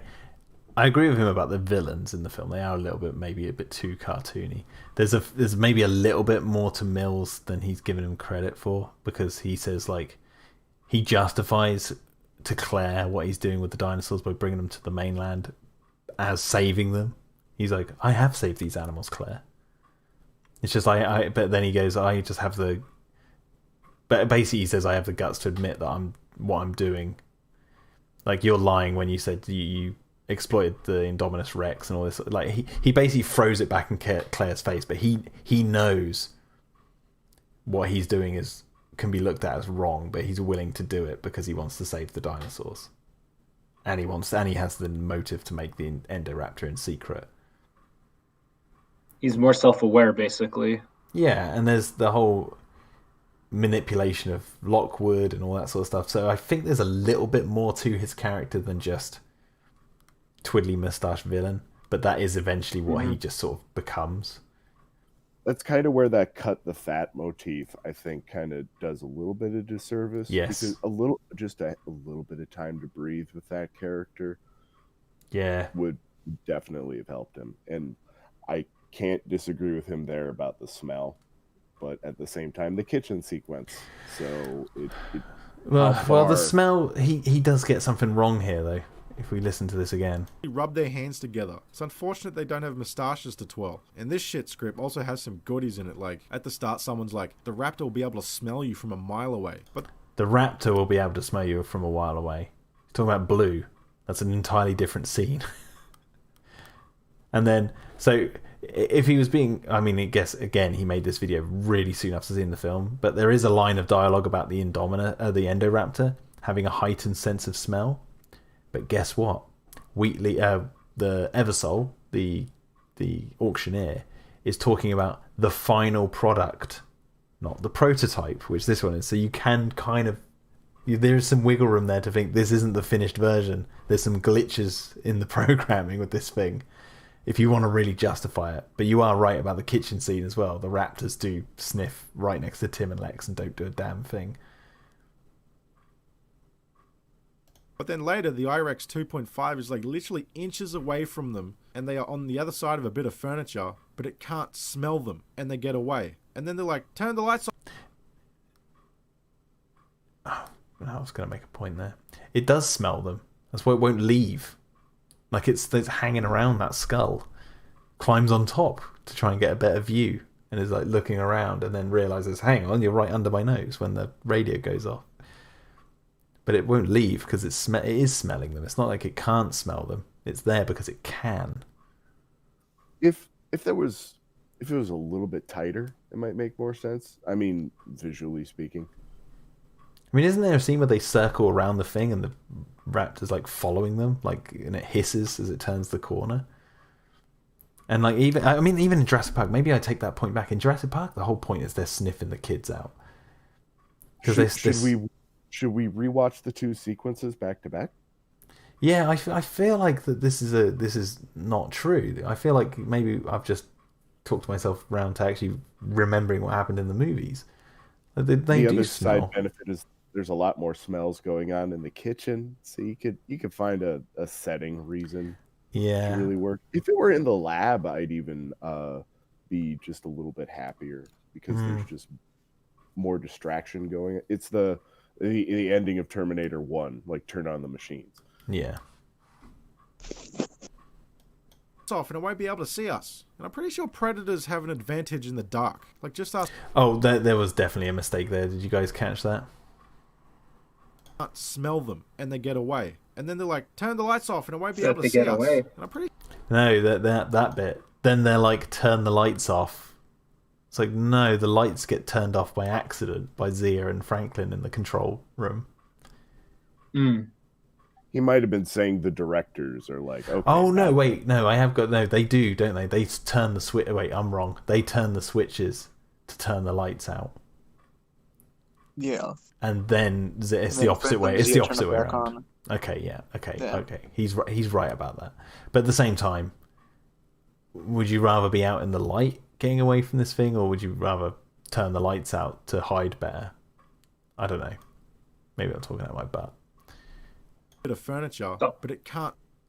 Yeah, Jack, I'm gonna lock you in a room with a tiger, and I'll give you as many options as you want. Okay, can you switch the lights out, please? I'd rather not see my own entrails. And they get away. And then they're like, "Turn the lights off and it won't be able to see us." And I'm pretty sure predators have an advantage in the dark. Like, just ask Harvey Weinstein. The original... What the fuck? Rip. Why is that necessary? I don't, because kids who watch Jurassic Park, they want to know about all that sort of stuff. Came out in 2018. Timely reference is timely reference. Yeah. Hey, Zool's in the chat. Hello, Zool. Nice. Hey. Something, and my old favorite, setup and payoff. This movie just has a stupid yet bland cartoon plot. All the main heroes are like simple. No, it has setup and payoffs. You just didn't like them. As simple as that. Setup. Yeah, she would have saved them all. Payoff. They're alive, like me. Bang! Press the button. Escape all the dinosaurs. Oh god. There's setups. There's payoffs everywhere. It's just you just didn't like them, and that's fair enough. It's fair enough. Jack in the chat says, "Remember when there was loads of Hitlers?" Yeah. Simpletons, and they might as well have just saved the day by accident. And now it's just rocketing into this wacky, unrealistic sci-fi territory for babies, taking genetic tampering and just... For babies, guys. We're babies.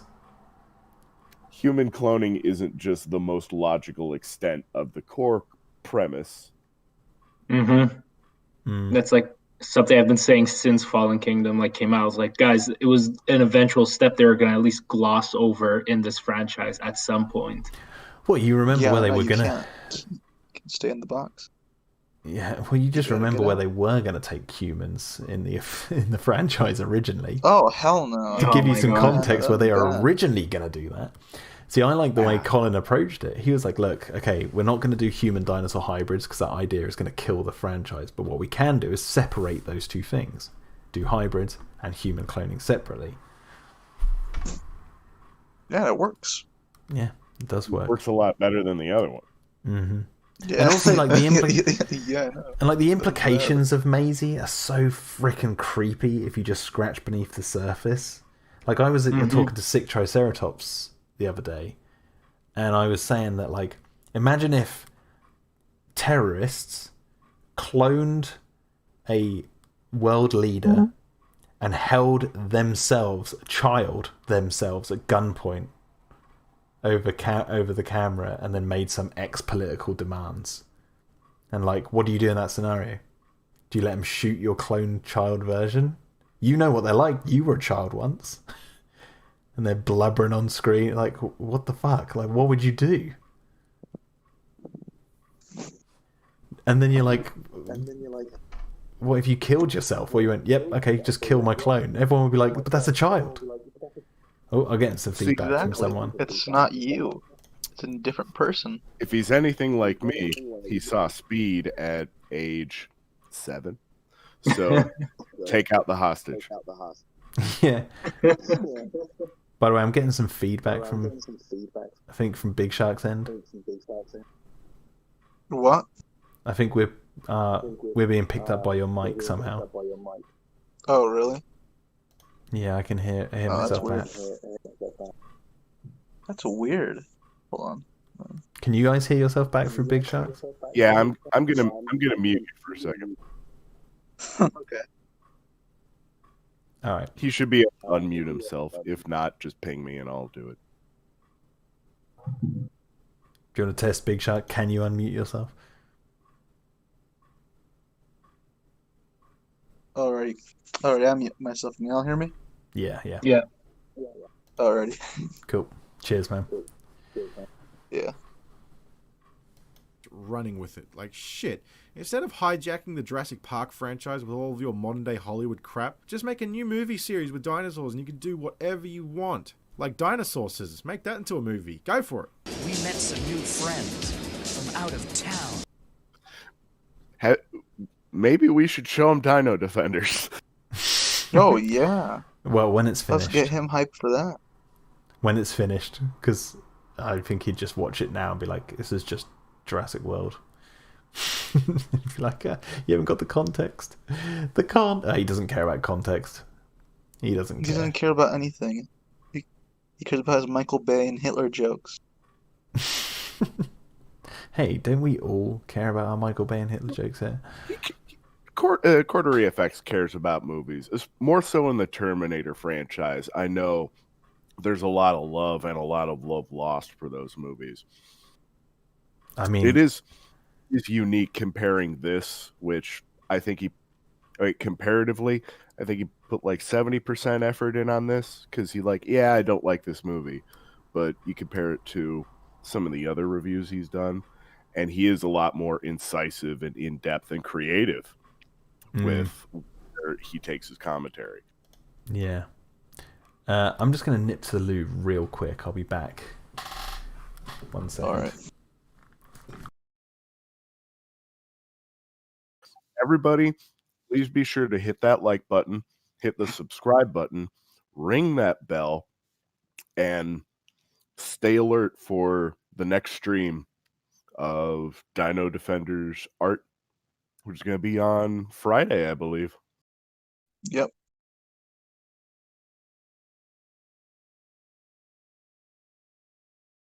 Wow, I have not been paying attention to chat. No, yeah, chat went crazy. There was a mini discussion with one of the Spino people. Wait, what? Don't get too worked up don't get too worked up over his fur babies comment, Tyler Leach. It was his stinger. It was. Yeah, he just wanted to offend people. It's called getting heat in the biz. It's called heat, yeah.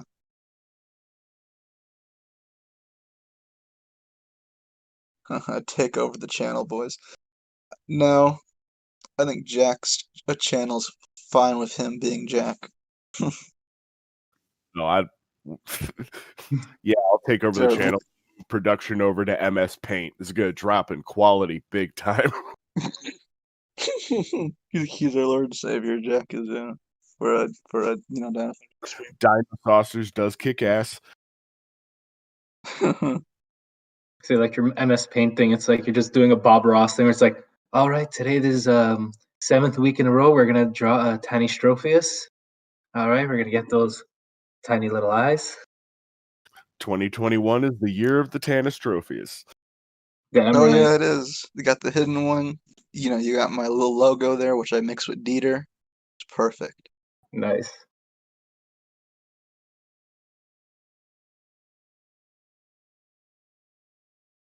I wonder what we are going to watch next. We should watch that Spielberg thing, which I talked about yesterday. It could be fun. Since Nazis in Schindler's List was brought up the other time on stream. Not a bad idea. Okay, I just came back and I want to get your guys' thoughts on it. What's going on? Oh no, Big Shark recommended a video to us from our last stream, Jack, talking about the moral weight of making Schindler's List and what it must have been like to make that movie. There's a video specifically on that, Indiana Jones, The Face of Jewish Vengeance by Eyebrow Cinema. Ooh, okay. Is that on YouTube, yeah? Yeah, it's on YouTube. You can go check it out. Yeah, we'll have to watch it. Well, you want to watch that after this? Yeah, sure. You're the 13 minutes. This is your ship, man. You're the captain. You tell us where we're going. Wait, how long is that video? Captain Phillips. I am it's the only captain 13 now. Minutes. Well, we'll watch it after this off stream because I don't want to keep. I'd rather. Yeah, because it's taken us 3 hours nearly to do this 13 minutes. And I don't think we'd be pausing as much. For 2 hours. Yeah, and I don't. It'll be wow. That's interesting. How much are we going to contribute to the lingering effects of the Holocaust? I mean, raise your hand if you wear a yarmulke. Yeah. Big Shark's I do. He's Tanistrophius' neck in his. Big Shark, you're in lead for the next segment. But anyway, yeah, I don't want to do it on stream just because I think we'll be watching it a lot more rather than pausing every 5 seconds, and I just don't want people to. I don't want to just tear someone's video off YouTube without.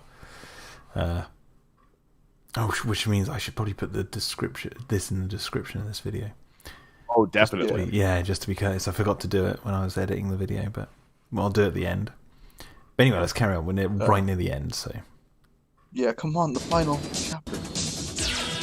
They were called Dinosaurs. And it's like when you take a respectable, realistic, well-made classic and just shove in stupid, nonsensical... Hey, I have a video all about how Jurassic Park isn't realistic, so I just want to throw that out there. Because I think there's a facade of realism in that movie, but once the dinosaurs break out, that pretty much goes out the window. Because then the themes that are realistic, not necessarily what's on screen. Exactly, and there's a distinction there that people should make, because what you're watching on screen, especially with Tim, is a kid who's going through so much stuff that no one would realistically go through or survive in their life. And I mean, just to name a few, you know, being in an overturned car that gets pushed off a massive moat into the top of a tree, only to get chased down that tree by that very car, to have it land on top of you, to then get onto an electric fence and get blown up, fly across and land perfectly in Alan Grant's arms, and then go to the visitor centre, get chased by raptors, only to be, not even get eaten by them, and then land on top of a rib cage that falls back on top of you. Do I need to keep going? It's like, that's not realistic at all, but the themes make it feel realistic. Yeah, the setup that's makes... the popcorn element. Yeah. That's the build-up makes you believe in the second half of the movie. So just having a sip of drink. Classic, and just shove in stupid, nonsensical I need a ideas. drink. You're kind of just shitting on a leg. I've been drinking whiskey and Coke during this whole thing, which is probably why I'm... a Monday night, you rebel. Hey, I found out I'm on holiday. I forgot I was on holiday from work. So... Right. Yeah. And I did promise my wife that once we're done with this, I'm on baby duty. So I'm like, okay, I need to get some sleep before she wakes up. Legacy. Yeah, but your scientists were so preoccupied with whether or not they could, they didn't stop to think if they should. It'd be like after The Dark Knight came out and Christopher Nolan didn't want to make the next one. They just hired some hacks to slap together the follow-up and make, like, Man-Bat the villain, and he teams up with Mad Hatter and Jim Carrey's Riddler, and then they fight in outer space. That's being a bit hyperbolic. Oh, yeah. Jurassic World didn't go into space. Jurassic World Fallen Kingdom. I mean, they're hinting at it. Didn't Much as I wanted it to. Yeah. The closest film in the Jurassic Park series to get to space is in the first film, on Grant's fridge, that talks about dinosaurs on Mars. But you know, this is a super serious film franchise, guys. Yep. This is where I might just skip this, because this is where my channel will get demonetized, because there's just straight up scenes from the movies. Killing is making a choice. Cut to Maisie freeing all the dinosaurs.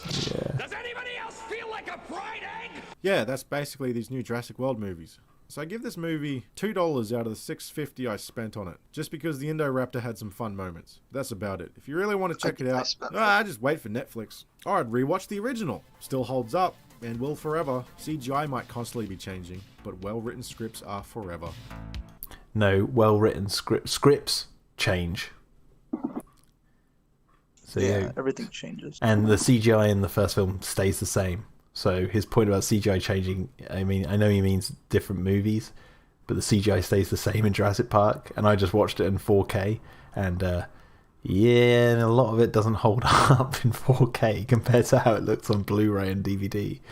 Especially that blooming Brachiosaurus, that just gets worse with every incarnation of the movie. Even some of the raptor scenes in the kitchen. But as I mentioned before, scripts are ever changing, so it's kind of a redundant point. So there we go. We did it. Good God. Yeah, we did it.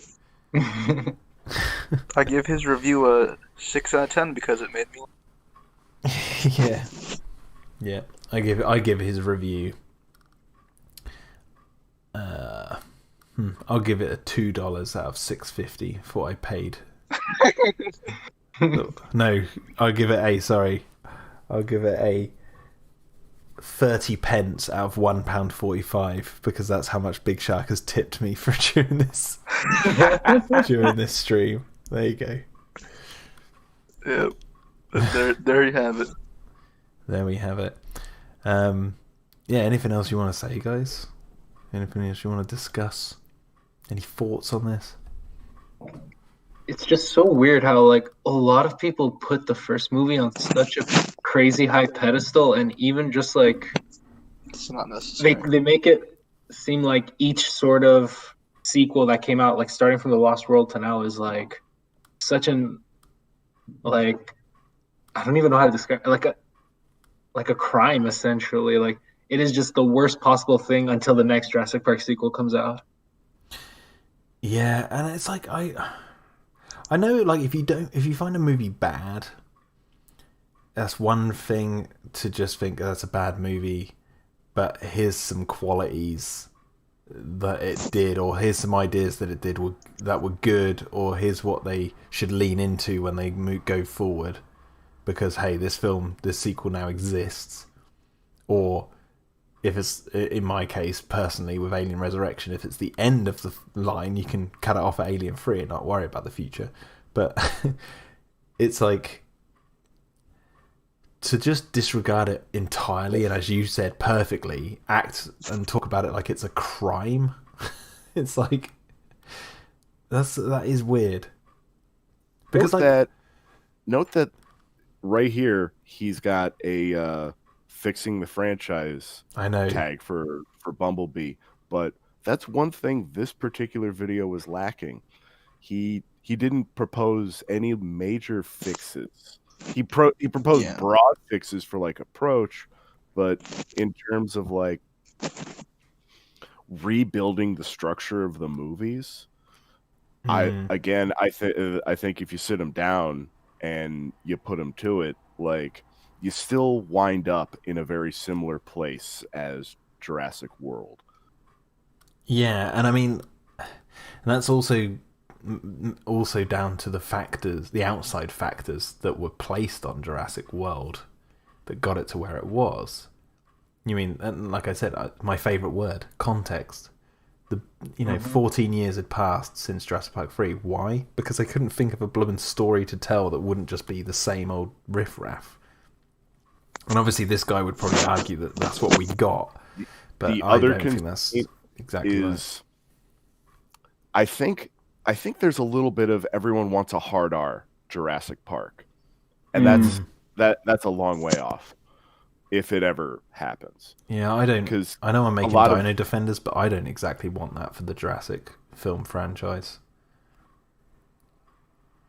It's like a common thing now. It's like everyone wants a property to become gritty, dark, hard R type deal. It's like, if it doesn't fit the sort of tone, why do it? Or even like, does the story justify it in any sense? Like, yes, you can make like a Jurassic movie that's like total hard R, close to the novel, but then it just sticks out like a sore thumb and next to all the other ones, and you kind of just you shun the core audience just because you want it for your own satisfaction. I mean, it depends on how, like, it could work, but my problem is of like, I don't think it needs it. Like, it's not that it wouldn't work or wouldn't be a good film or anything. I just don't think this film franchise they've set up for Jurassic requires having an R, like, rated story to be told. Like, I think it's pretty violent and bloody as it is. I don't think we need to see someone holding their intestines and crying a la Nedry out of the book. Because I think that would, for me, that works because it's in the book and you use your imagination to view it. So your own mind gives you the amount of horror that you require that works for you personally reading those lines of those lines of text in the book. But when we're all seeing it on screen in the same form, don't think it's going to work as well. And I think this franchise as it stands, in terms of its like gore, it works seeing things like Wheatley's arm being bitten off, or Eddie Carr being torn in two, or the guy who gets picked up by the Indominus and his leg ripped off as it like holds him in its jaws, and all that sort of stuff. It works for what it is. I don't need to see like blood and guts, or even necessarily hear swearing to necessarily, because that's what gets it. That's what gets it. Sorry to just to make the point, like that's what gets it the R rating. It's not if it becomes suddenly dark and gritty, because look at the Dark Knight and things like that, where it's like that's dark and gritty, but it's not a hard R. It's like it needs those other elements to become the R. Drug taking and all that.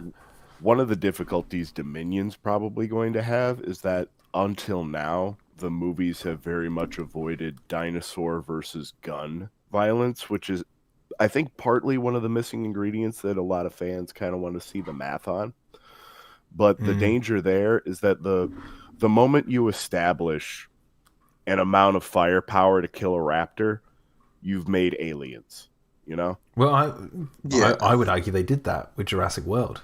They had the whole raptors attacking the mercs, and one got blown up by a bazooka. It's like, yeah, it was Echo. Yeah, but the point is, like, they even had the cam footage. It was very much like Aliens. I think the broader point is, I think what you're getting that to contained. Yeah, what you're getting to is the aliens conundrum of, like, you've got the one alien in the first film, and then you got an army of them, and they're just getting mowed down like they're nothing, and they're expendable, and there's thousands of them, and I don't think people want to see that with the dinosaurs. Like, I agree with you there. They don't want to see like an army of raptors just getting mowed down by the army. That's not going to happen, I don't think. But yeah, I do think you're right in the aspect of, like, there's a dynamic to dinosaurs being on the mainland that people will be asking, which is, what's the gun situation like here? Yeah, keep them in I don't know, California. they're in California, so they'll be okay. I can believe that no one's going to shoot at them. Yeah, actually, yeah, no, you're right. They get down here into Kentucky, they gotta have some issues. Yeah, no one's going to come out there with a revolver. Jurassic Park 7, the dinosaurs awarded the rights of the Second Amendment. Now Blue gets a shotgun. Oh God, my God. She gets to push the button 12 times, too. My God, they're learning at the gun range. You're like a kid who's found his dad's gun, and you gave it a gun. It has lasers on its head. Yeah, that was in the mix with the dino hybrids, man. Yeah, I know. It might happen. Not only that, the gun was grafted onto its arm. Yeah. See, this is the thing with videos like this about Jurassic, is growing up with this franchise. Obviously, before the internet came along, I remember having these sorts of conversations on the playground with people, and not as in depth as all this. Obviously, we're kids, like, it's going to be half baked, but, like, I remember talking to friends or people I even disagreed with about The Lost World, like people who didn't like the San Diego thing because they just thought it was like a Godzilla film and all this sort of stuff. And it's like, and I've noticed this with every single sequel to Jurassic is both loved and hated. They're always Marmite films. They're never in the middle. Never. Jurassic World is probably the only one that's probably the most successful out of all of those in terms of its reception from both critics and audiences. Like, I think if you just look at the general audiences, it's the one that's, like, voted the second best overall by if you take the general consensus. Oh wait, Big Shark's in the chat saying, "My bad." What did he? Oh no, I got one of the raptors. Oh, I see. I thought you'd left by accident. And you were trying to communicate to us in the chat. No. But yeah, like, every single sequel in this franchise is a Marmite movie. I've yet to see a movie come out and everyone's like, the consensus is, yeah, it was pretty good. So was Prometheus and Alien Covenant. Yeah. I think I'm drawn to these types of movies. There's something wrong with me, guys. I like movies like these. Or maybe it's just that there's, like, I don't want, like, it's gonna sound weird, but maybe there's just something in there that, like, fans really recognize and see, and that, like, it resonates with them, and that's what sort of attracts us. Like, because I get that, like, when I saw Prometheus, I was really into it, and then when I saw the hate for it, I just couldn't grasp it. Even now with Jurassic World and Fallen Kingdom, I cannot grasp the hate because it's like I just see so much in it that's like, but how can you hate it? You know? Yeah, there's a lot of things that I understand where people come from with their complaints. Like I completely see what they're seeing.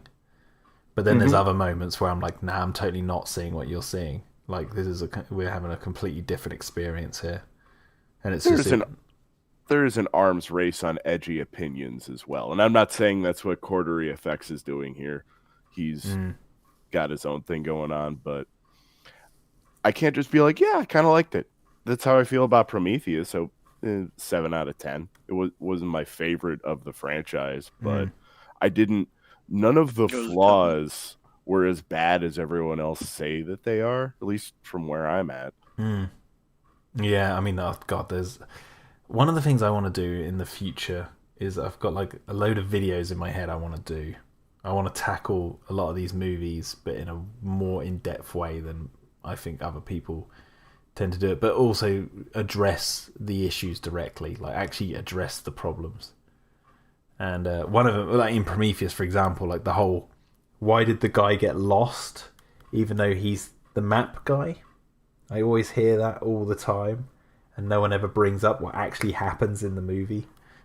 So it's like, okay, I need to address that. Maybe like an alien misconception series, but like I want to do it all in one video, so rather than separate ones. But that would be like way off in the future when I've actually got more time. But I've got it sitting in there. And that whole contrivance is fixed by less than a line of dialogue or a slightly different edit. It doesn't kill them. It might be a slightly different edit might be the answer there. But the reason everyone complains, from what I've seen, why he gets lost is like, he's the map guy? Why is he lost? It's like, well, the map's on the ship.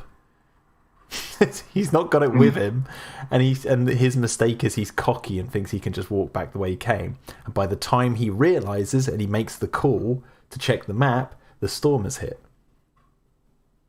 So it's not like he's like going, I need to find my way out of here. It's classic characters assuming something, and they're the ones who die. It's a horror film, right? Did you charge your phone before the network went down? Well, you should have, you stupid idiot. It's like you should have known. God, it's not like it's not like you're human. Yeah, people get complacent in comfortable situations and in uncomfortable situations. Like he just wants to get out of there, so he just storms off and thinks he knows his way back. It's like it's pretty simple to grasp, but everyone seems to think, well, he's the map guy, why didn't he just look at the map? It's like, because he didn't have access to the map. He was there to map the inside of this pyramid with those laser things. What's the map gonna tell him that he doesn't already know? How far has he walked in? He probably knows where he came out of, but what's he gonna go outside to? The storm? Yeah, he's trapped by the time he realizes he's lost. It's as simple as that, and it's not. And and that's the sort of thing I want to go into. But I actually want to use like the pacing of the movie and be like, look, you can see how this has been edited to X happens here, Y happens here, and Z happens here, and that's how it works. And it's like, and everyone, and then bring up the arguments that people bring up and say like, they're conflating this with this, and they think Z is where Y is, but it's not. If you actually, not to sound big-headed, but it's like if you actually follow the film closely, you can actually see. But there is some editing issues where it might have been made a bit more clear if they did this, and I actually want to tackle that sort of stuff in a bit more nuance, because I just get a bit sick of hearing people just brush over it. His buddy is a little bit too friendly with the alien vagina snake. That's where that starts to fall and that's apart. the problem, because of deleted scenes not being in the film. Because I don't know if you've seen the deleted scene where he's actually... I have not. There's a deleted scene where he sees like a little leech thing first, and he's so excited, and he goes over and starts grabbing it, and he's got his gloves on, and he's like, it's okay, it's just a... And then he names it, and it's like... And he captures it and puts it in a little box, and they're like all looking at him like, you're a bit mad for like animals, aren't you? Like there's like actual context to him being a nutcase around animals. It's on the Blu-ray. Setup and payoff. Yeah, exactly. And they cut this up. Yeah. Yeah. And again, that's a time constraint. You've got 2 hours and X minutes to tell X amount of story. Yeah. And I think him trying to win over, well, not win over, but like trying to keep the situation calm with this snake alien thing, because he's the biologist, would work better if they didn't make him seem like he was absolutely terrified about everything beforehand. Like if he was just a little bit more, calm. Maybe even trying to calm the other guy. Be like, no, it's all right, man. We're okay. We'll wait out till the morning and all this sort of stuff. And then when the snake thing comes over, he's like, no, I've got it. Don't worry. Like, I'm a biologist here. I don't know what this is, but let me just check it out. Then people would have forgiven it more. Pfeiffer wants to know the title of DDEX episode 4. We'll find out when it drops, bro. I can give you the title I've got in the moment, but and I've even made, how like the title comes up in the episode, I've made that frame with it, but I don't know if I'm entirely satisfied with it. So sit on it. There's no rush. Don't succumb to his pressure. Yeah, no. Bully. I need to the bully. But yeah, I need to, because I'm either going to change it or not. I don't know if it's just too on the nose. That's what I'm worried about. But yeah, I don't know. It's like, yeah, talking about going back to the point, like the sequels to Jurassic are always all Marmite movies. So I'm not going to be surprised if Dominion's exactly the same. I don't know what the film's going to be like because I haven't seen it. So it's one thing to know what's going to happen, it's another to actually watch the final product. So some of my opinion of Fallen Kingdom will change depending on how well that movie executes itself.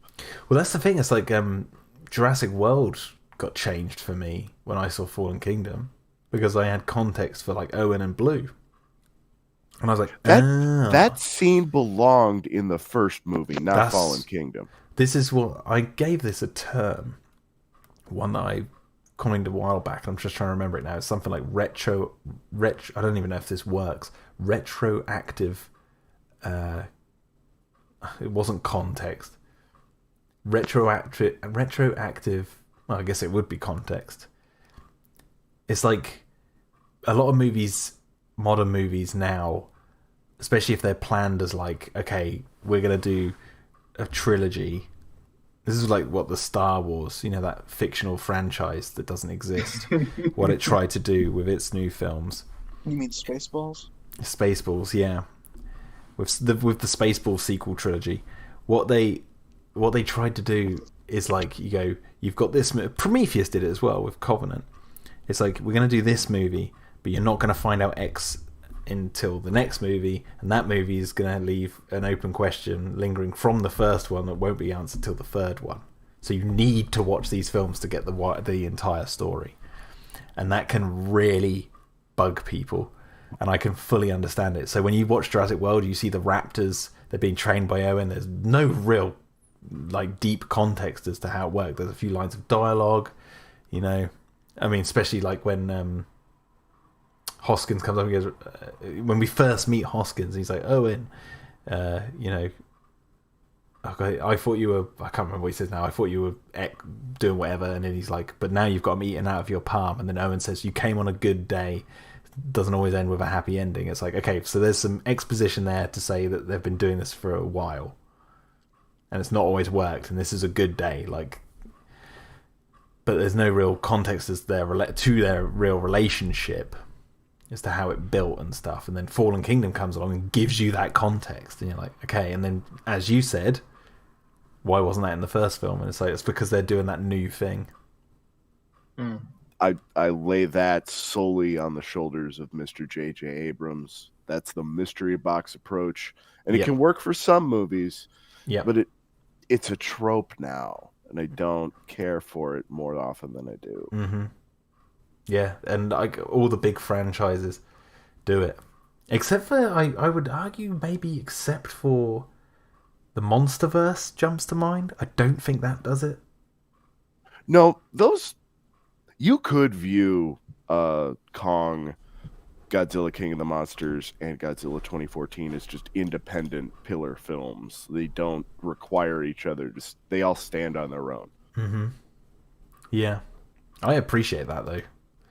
That's kind of the nature of Godzilla, isn't it? Most of his movies kind of have that feel. Yeah. Yeah, I watched King of the Monsters the other day, and as much as that film is freaking batshit insane, I do really enjoy that movie. But you can just watch it separate from everything else, I think, unless there's some like character stuff that with Serizawa. Is it Serizawa? Dr. Serizawa? I'm trying to remember the names. I think he's in Godzilla. He's in Godzilla, but I don't know if I always try and view I do this with Jurassic as well. Like, can you view these films as individual movies without anything else, and do they work? And the only thing I can think of in Fallen Kingdom is the line about sauna when Mills is like, before the park sauna. If you didn't have any of the other movies and you just had Fallen Kingdom, the only thing I could imagine people asking would be like, what the hell was sauna? He just mentioned sauna. What the hell was that? It's never brought up again. Whereas, and that's why I connect. You have Lost World, you have Jurassic World, you have Fallen Kingdom. That's how I see it. If you were going to go that way, but I don't know. But would that just be like sort of a mystery just for the audience? Because it's like to think of like the fictional franchise of Star Wars, and in the first movie in like A New Hope, they mentioned the Clone Wars, and it's something that wasn't sort of fleshed out for like 20 years or something. So would that sort of fall in that same category? Star Wars follows the old Buck Rogers model. That's the thing. Yeah. Star Wars is a pulp serial and a Western. But it's also they give a bit more context to the Clone Wars. He's like before the Dark Times, before the Empire. So you're imagining there's a war, and that's what led to the Empire taking over. Whereas in Fallen Kingdom, it's like literally just a name drop of sauna. It doesn't say like before the second island where they cloned the dinosaurs for the first time, and or like that's the factory floor where they were growing them. Like they don't. It just says the name sauna and just drops it. So it's like okay. And like in Fallen Kingdom, like everything else works. Like you don't even need to know what the Indominus Rex was like. All you need to know is that it took down the park, and that's why you're seeing these ruins of this park is because of this blooming animal. And it's more like a sinister, what the hell was that thing kind of motif in the film. And then later on in the film, you see it realized in the Endoraptor. And you're like, okay, this thing is nuts. So that gives you some context of what brought down Jurassic World, which is what Mills says is the animal that brought down Jurassic World. So they even say it. So everything in the movie has context, except for that one sauna line, as far as I could tell. So you can watch Fallen Kingdom as its own movie and judge it on its own merits, I believe, aside from that one bit. Same for Jurassic World. Same for Jurassic Park 3 is... Actually, ironically... Same for The Lost World. Same for Jurassic Park, obviously. Jurassic Park 3 is the one that needs the other films. You do lose something not having the pre-established relationship between Owen and Claire if you're just taking Fallen Kingdom on its own merits. Because they say like... It changes the tone from what we were established in Jurassic World to something almost kind of like a heist movie.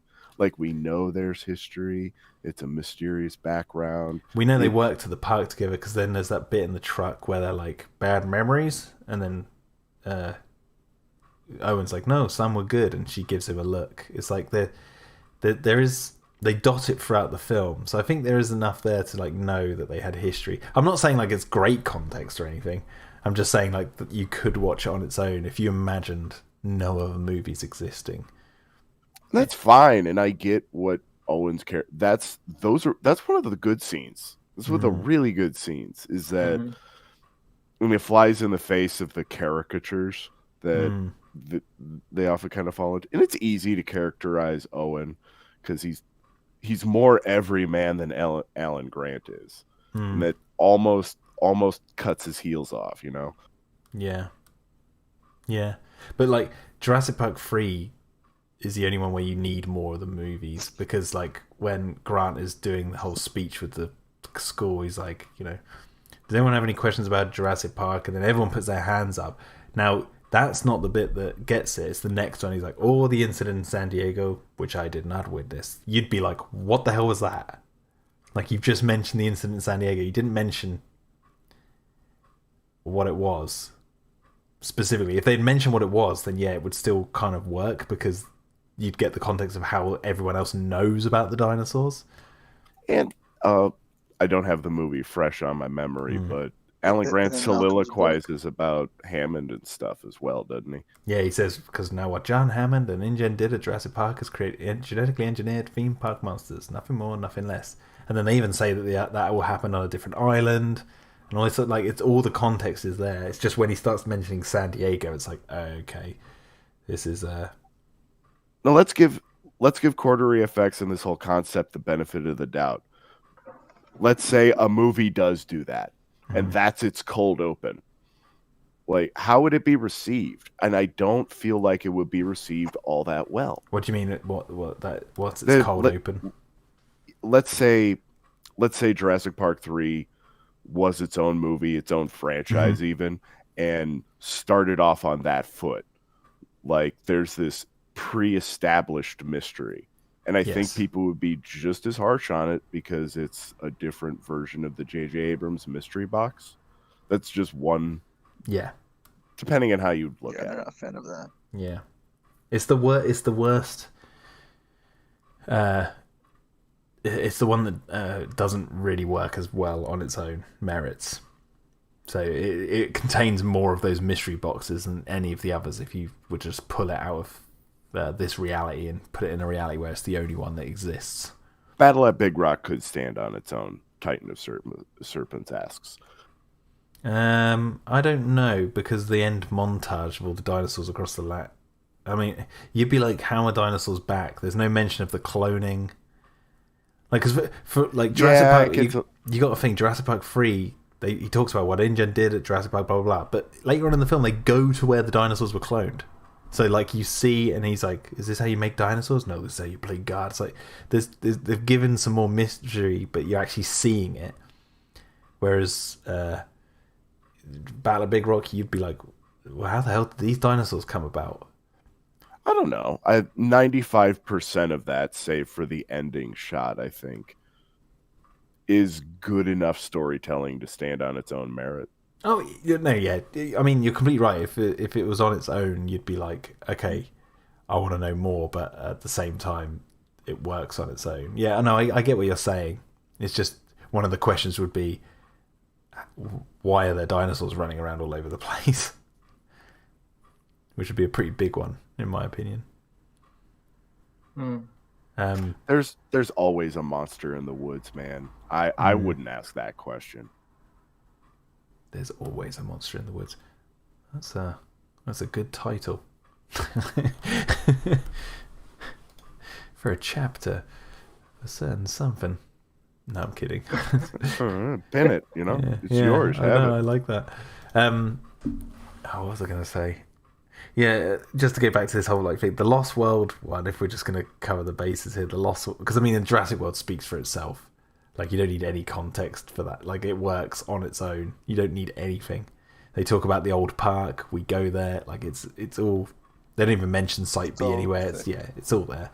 But like Lost World, you know, Hammond meets up with Malcolm. We learn that, like, obviously there's an island with dinosaurs. And we know people are saying to Malcolm, like, you're that kooky guy. You're talking about dinosaurs. And then he goes to see Hammond, and we learn that Hammond says, like, you know, Isla Nubla was just a showroom, something for the tourists. And like, you go, okay, so there was a park that he was trying to build, and then we have the adventure, and then later on in the film, like, Nick Van Owen backs into that mural, and we see the vision of what the other park was like. Like, there's the context there. The only one we get the musical sting. You get the musical sting. But at the same time, I don't think the Lost World goes into... Does it go into the cloning aspect? Because that might undo this whole thing of mine. Sort of. Not really. it's just like the factory floor whole thing where it's like, oh yeah, we needed it just to sort of get our stock. But they never and that's pretty much it. But they never mentioned cloning. Is cloning ever mentioned in it? I don't think cloning is specified though. If it is, it's right at the beginning when they're like establishing everything that's going on. I'm just worth trying a to rewatch. Yeah, I was just thinking actually, this little theory of mine, pulling them all out, might get undone by this. I was just trying to think, like, could you watch it in a void? Because that's how I like to view these movies more than anything. And I think that's how like a lot of the directors view them when they approach them. Because they're like, I need to make my staple on this and make it so you can watch this one without any of the others. No Cowser wants to know if we're going to be watching the YMS video. You've already reacted to one, and it's in my suggestions of the stream. It's 5 minutes long, so it's going to correlate to about 4 hours stream, and I should probably. No, we could save it. There's always another day. There's more content. Yeah, and I think I'm talked out of complaining about Jurassic Park. Yeah, this on Kingdom reviews. It's all very meta. Yeah, and how much are we going to repeat what we just said because it's Fallen Kingdom? Right. Oh, Liam says, I like The Lost World, but it's too long. It's interesting you say that because I don't know if you guys watched the whole thing, but have you guys watched that video where they put all 5 Jurassic movies at the same time? No, it's just noise. I didn't commit to it. Oh, I watched the whole thing. I thought it was fascinating seeing how each movie played out against each other. And me and Clayton had a big old conversation about it. It was like interesting. I don't know if I've got the screen caps on my phone that I can pull up just to give you some reference. I don't know if I still have them on there. No, but it was like as the like. Oh, what was one of the interesting parts? Was that Jurassic Park 3 was already on the island where we saw dinosaurs in the first like 20 minutes or something? I remember that. No, let me see if I can pull it up because I did it in a WhatsApp group. I went through the whole thing, and as I was talking about it, so I wrote here.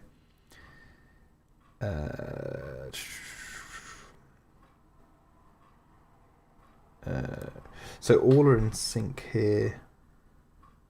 Okay, so I wrote here, all are basically in sync here, setting up crucial plot points. So in the top one, Jurassic Park, Nedry is being paid by Dodson at the CAF. Malcolm is realising he must go to save Sarah. The Kirbys are paying off Grant to go to Site B in Jurassic Park 3. Jurassic World, Claire and Masrani are going off to see the Indominus. And Fallen Kingdom, they are... Claire is meeting Lockwood and Mills and talking about how they're going to save the dinosaurs. So interesting, I thought all of these scenes kind of contain a double cross moment, sort of hidden within them. Mm-hmm. So obviously Nedry is hiding his motives from Hammond and everyone, but we're seeing the shady deal. Malcolm has just learnt that Sarah's gone to the island on her own, and Hammond was trying to hide her from him. Obviously the Kirbys are hiding their true motives from Grant and Billy. The Jurassic World one is weird because it's like we're going to see the Indominus, but the Indominus is the thing that's compromised at that point in the movie because they don't know what it's made of and all this sort of stuff. And obviously Mills has his motives, so they're all kind of synced up there, which is kind of weird. And then the first initial action sequences all sync up with the Lost World, Jurassic World, and Fallen Kingdom. Mm-hmm. Which is the roundup sequence in the Lost World, the Indominus escape in Jurassic World, and the baryonyx or the eruption of the volcano. The baryonyx is going into the bunker. They're all happening at the same time. Whereas Jurassic Park 3, they're already at the Embryotics Administration with the raptors. And then in Jurassic Park, they're just getting into the tour cars. And that's where Billy steals the egg. Yes. No, he gets the egg from the nests, doesn't he? Oh, no, you're right. I do need to... It has been a long time since I've watched JP3. Another commentary. But this is what made Clayton laugh when I showed him this. So there's one here, right? As the T-Rex is breaking out of its paddock in Jurassic Park, so it's literally between the two cars roaring. Eddie is trying to save them off the cliff in the Lost World. Barry is seeing InGen arrive on Isla Nublar just after Owen and Claire had seen the dead Apatosaurus. Blue is having a blood transfusion with Zia. And Jurassic Park 3 is nearing the end of the Avery sequence. Wow. Think of that. Just as that. Shit. And now here's what made him really laugh. Good on him. So as the Jurassic Park road attack sequence ends, so that was the beginning, right? As the Jurassic Park road sequence ends, Malcolm is talking to Roland and he's about to say, "Get this movable feast underway." The boys in Jurassic World are about to fix up the Jeep in the visitor center. The T-Rex is about to eat the goat and arrive at Lockwood Manor.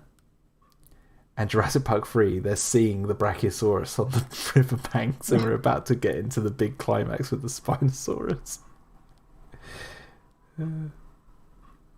That movie moves, man. It moves so quick and it ends like... There's it's fast. half an hour. Well, there's over half an hour left of all the other movies. It's so funny to watch how much fun the other movies are still having when there's credits rolling with Jurassic Park 3. But one of the other interesting parts I found was the opening of Fallen Kingdom is so long that oh god, I forgot to note when it ends. Let me just try and pull it up for a sec. Bear with me. The whole getting the raptor or Indoraptor Indominus Rex bone out of the bay sequence. Yes. Just the like this was one of the things that amazed me most because I actually didn't realize how long that sequence went on for when you compare it to the other ones. Like where you are in the other movies when that's still going on. I'm just going to have to pause here because of music. I'm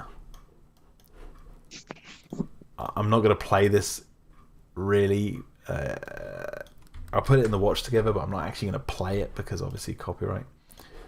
But I'll put it in the watch together. Right, stop, pause. Let me go back to that here.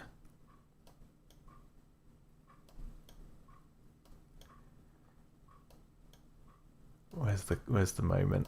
So you need the logo. There you go. So the logo is happening in Fallen Kingdom when Malcolm is talking to Ludlow. They're at the dig site. Jurassic Park 3, Alan's given his speech and Claire's given the marketing pitch to the thing. And as they're all like going deep into their plots, like Jurassic World Fallen Kingdom is like, we're starting now. Main sequence turn on. Yeah. So funny. And then I'll just skip ahead to... No. Jesus Christ, what's going on? The Chad Fallen Kingdom doing its thing without having to take into account everything else. And Jurassic Park 3 ends right there as the Indoraptor is coming out. As Grant and the kids are asleep in the tree. Roland Tembo is about to trank Claire. Yep, Lowry's talking to Claire, so the raptor sequence is about to kick off with Jurassic World. And Roland's about to trank the T-Rex. So the way I was talking to Clayton about this the other day, I said, like, the way I imagine this is like, imagine like a load of fans of Jurassic get to go to a cinema, but there's only a certain number of seats in each screen, and so each like this they have to be portioned off into the screens.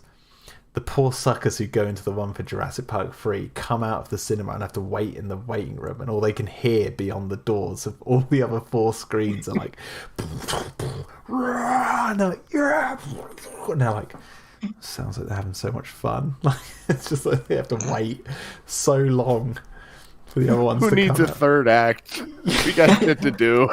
Yeah, exactly. It's so sad. Bomb the Trinodons. Yeah. But Jurassic World is the next shortest. It goes Jurassic World, Fallen Kingdom, Jurassic Park, and then The Lost World is the longest movie.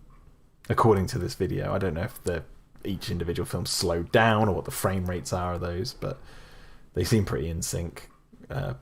Pretty perfectly in sync. So, but I just thought it was fascinating. It really is, honestly. It's you learn a surprising number of things watching movies like this, watching series like this, because I'm sure Star Wars would have a lot to glean. He's doing that. You'd need 3 screens for that. Well, he's done all James Bond movies, so go on his channel. He's got like 20 tiny screens of like all the James Bond films. It's hilarious. You can tell what's going on. Yeah, I've downloaded this off YouTube. Just saying, I just was like, I want to keep this for research purposes before he gets taken down off YouTube for.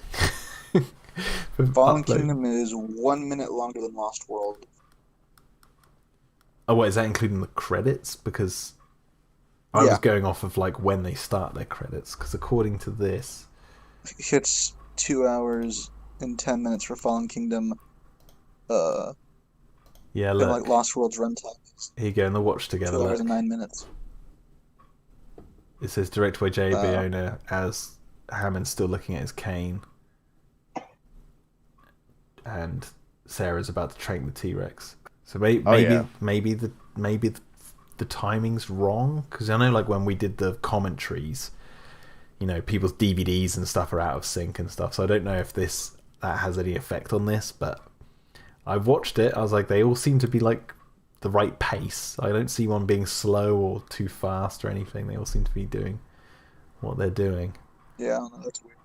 I'll bet you the credits for Fallen Kingdom and Jurassic World are just by nature longer, simply for the CGI artist section. No, Jurassic World's... I mean, look at that wall of text in the wow! In the Fallen Kingdom one. Yeah, Fallen Kingdom might be longer here, actually. I didn't check this. Oh, yeah, because it's got the little end bit as well. Yeah, no. Oh my god, yeah. Oh no, Lost World just beats it. Yeah. Damn. Yeah, but they still had more movie going on when the other one started. Yeah. Yes. But yeah, no, this guy is doing Star Wars. He's got a trailer for it on his channel. He's doing Star Wars. He's done all the Harry Potters. He's done all Friday the 13th films. But sounds fun. Yeah. I just found this fascinating to watch because I was like, because I hear a lot of people talking about the pacing, especially of Fallen Kingdom, when you get to like the big volcano sequence and all that. It's like it always feels like it's moving too quick. Obviously, you can't compare to Jurassic Park 3, but the action sequence in Fallen Kingdom kicks off. I'd say if you say it kicks off when Owen is woken up by the Sinoceratops. You know, at this point in the Lost World, they're doing the roundup sequence, which is an action sequence, and in Jurassic World, the Indominus is about to escape, and then they're having the dinner sequence in Jurassic Park. But like the action sequences kind of all sync up, and then when they're off the island in Fallen Kingdom, like when they leave Isla Nublar, obviously Lost World is like slowed down. Like you can see there's a huge action sequence going on in Fallen Kingdom compared to any of the other movies. Yeah. And what was the other thing I was going to mention? Oh, one of the other things is all the little sound sync ups. Like there's the bit in Fallen Kingdom where Mills is like, he's like, Maisie's trying to get his attention. He's like, not now. And when he screams, all the other movies seem to listen because they all get quiet. And it's like, oh God, he spoke. That's funny. I'll have to find that moment. Yeah. I'll see if I can pull it up. I don't know. This was a great stream. Yeah. Oh, yeah. Here you go. I've just found it. Sorry. Let's just see. Hopefully I won't get copyrighted. Here we go. Oh, wait. Because there's a lot of noise, obviously. Let's see. No more delay, okay? If we don't get those animals... Not now, Maisie. Thank you. We don't get those animals... I said not now! Like a little bit, yeah. Little dip in sound. It sounded Doesn't stop Malcolm though. Malcolm's got shit to say. Yeah, he's got shit Has to say. anything ever stopped Malcolm though? No. No, nothing. Anyway, yeah, I'm probably gonna have to stop the stream now because I'm gonna have to go to bed. But yeah, guys, that was absolutely killer. Thanks for joining me. Thank you for having us. No worries. We'll do some more of this in the future. We'll do it as much as we can. Oh hell yeah! Sign me up. Yeah. Same here. I'm excited. This was really, really fun. It was a great time. Yeah, I mean, mate, we don't have to do Jurassic Park. We can do anything as long as I'd say not Star Wars because there's enough of that out there. Hell yeah! Fair enough. Don't worry. Spaceballs. Spaceballs. Yeah. Anyway, guys, everyone in the chat, thanks for watching along, and thank you, Big Shark, for the tip. And yeah, problem. I'll catch you guys. Oh yeah, you're here. Hello, Big Shark. Thank you for the tip. Hello. This is our first time. Yeah. Yeah, he's finally made it crossed over into the stream. Yep. I am now. You may never leave. All right, guys. Thanks very much. You take it easy.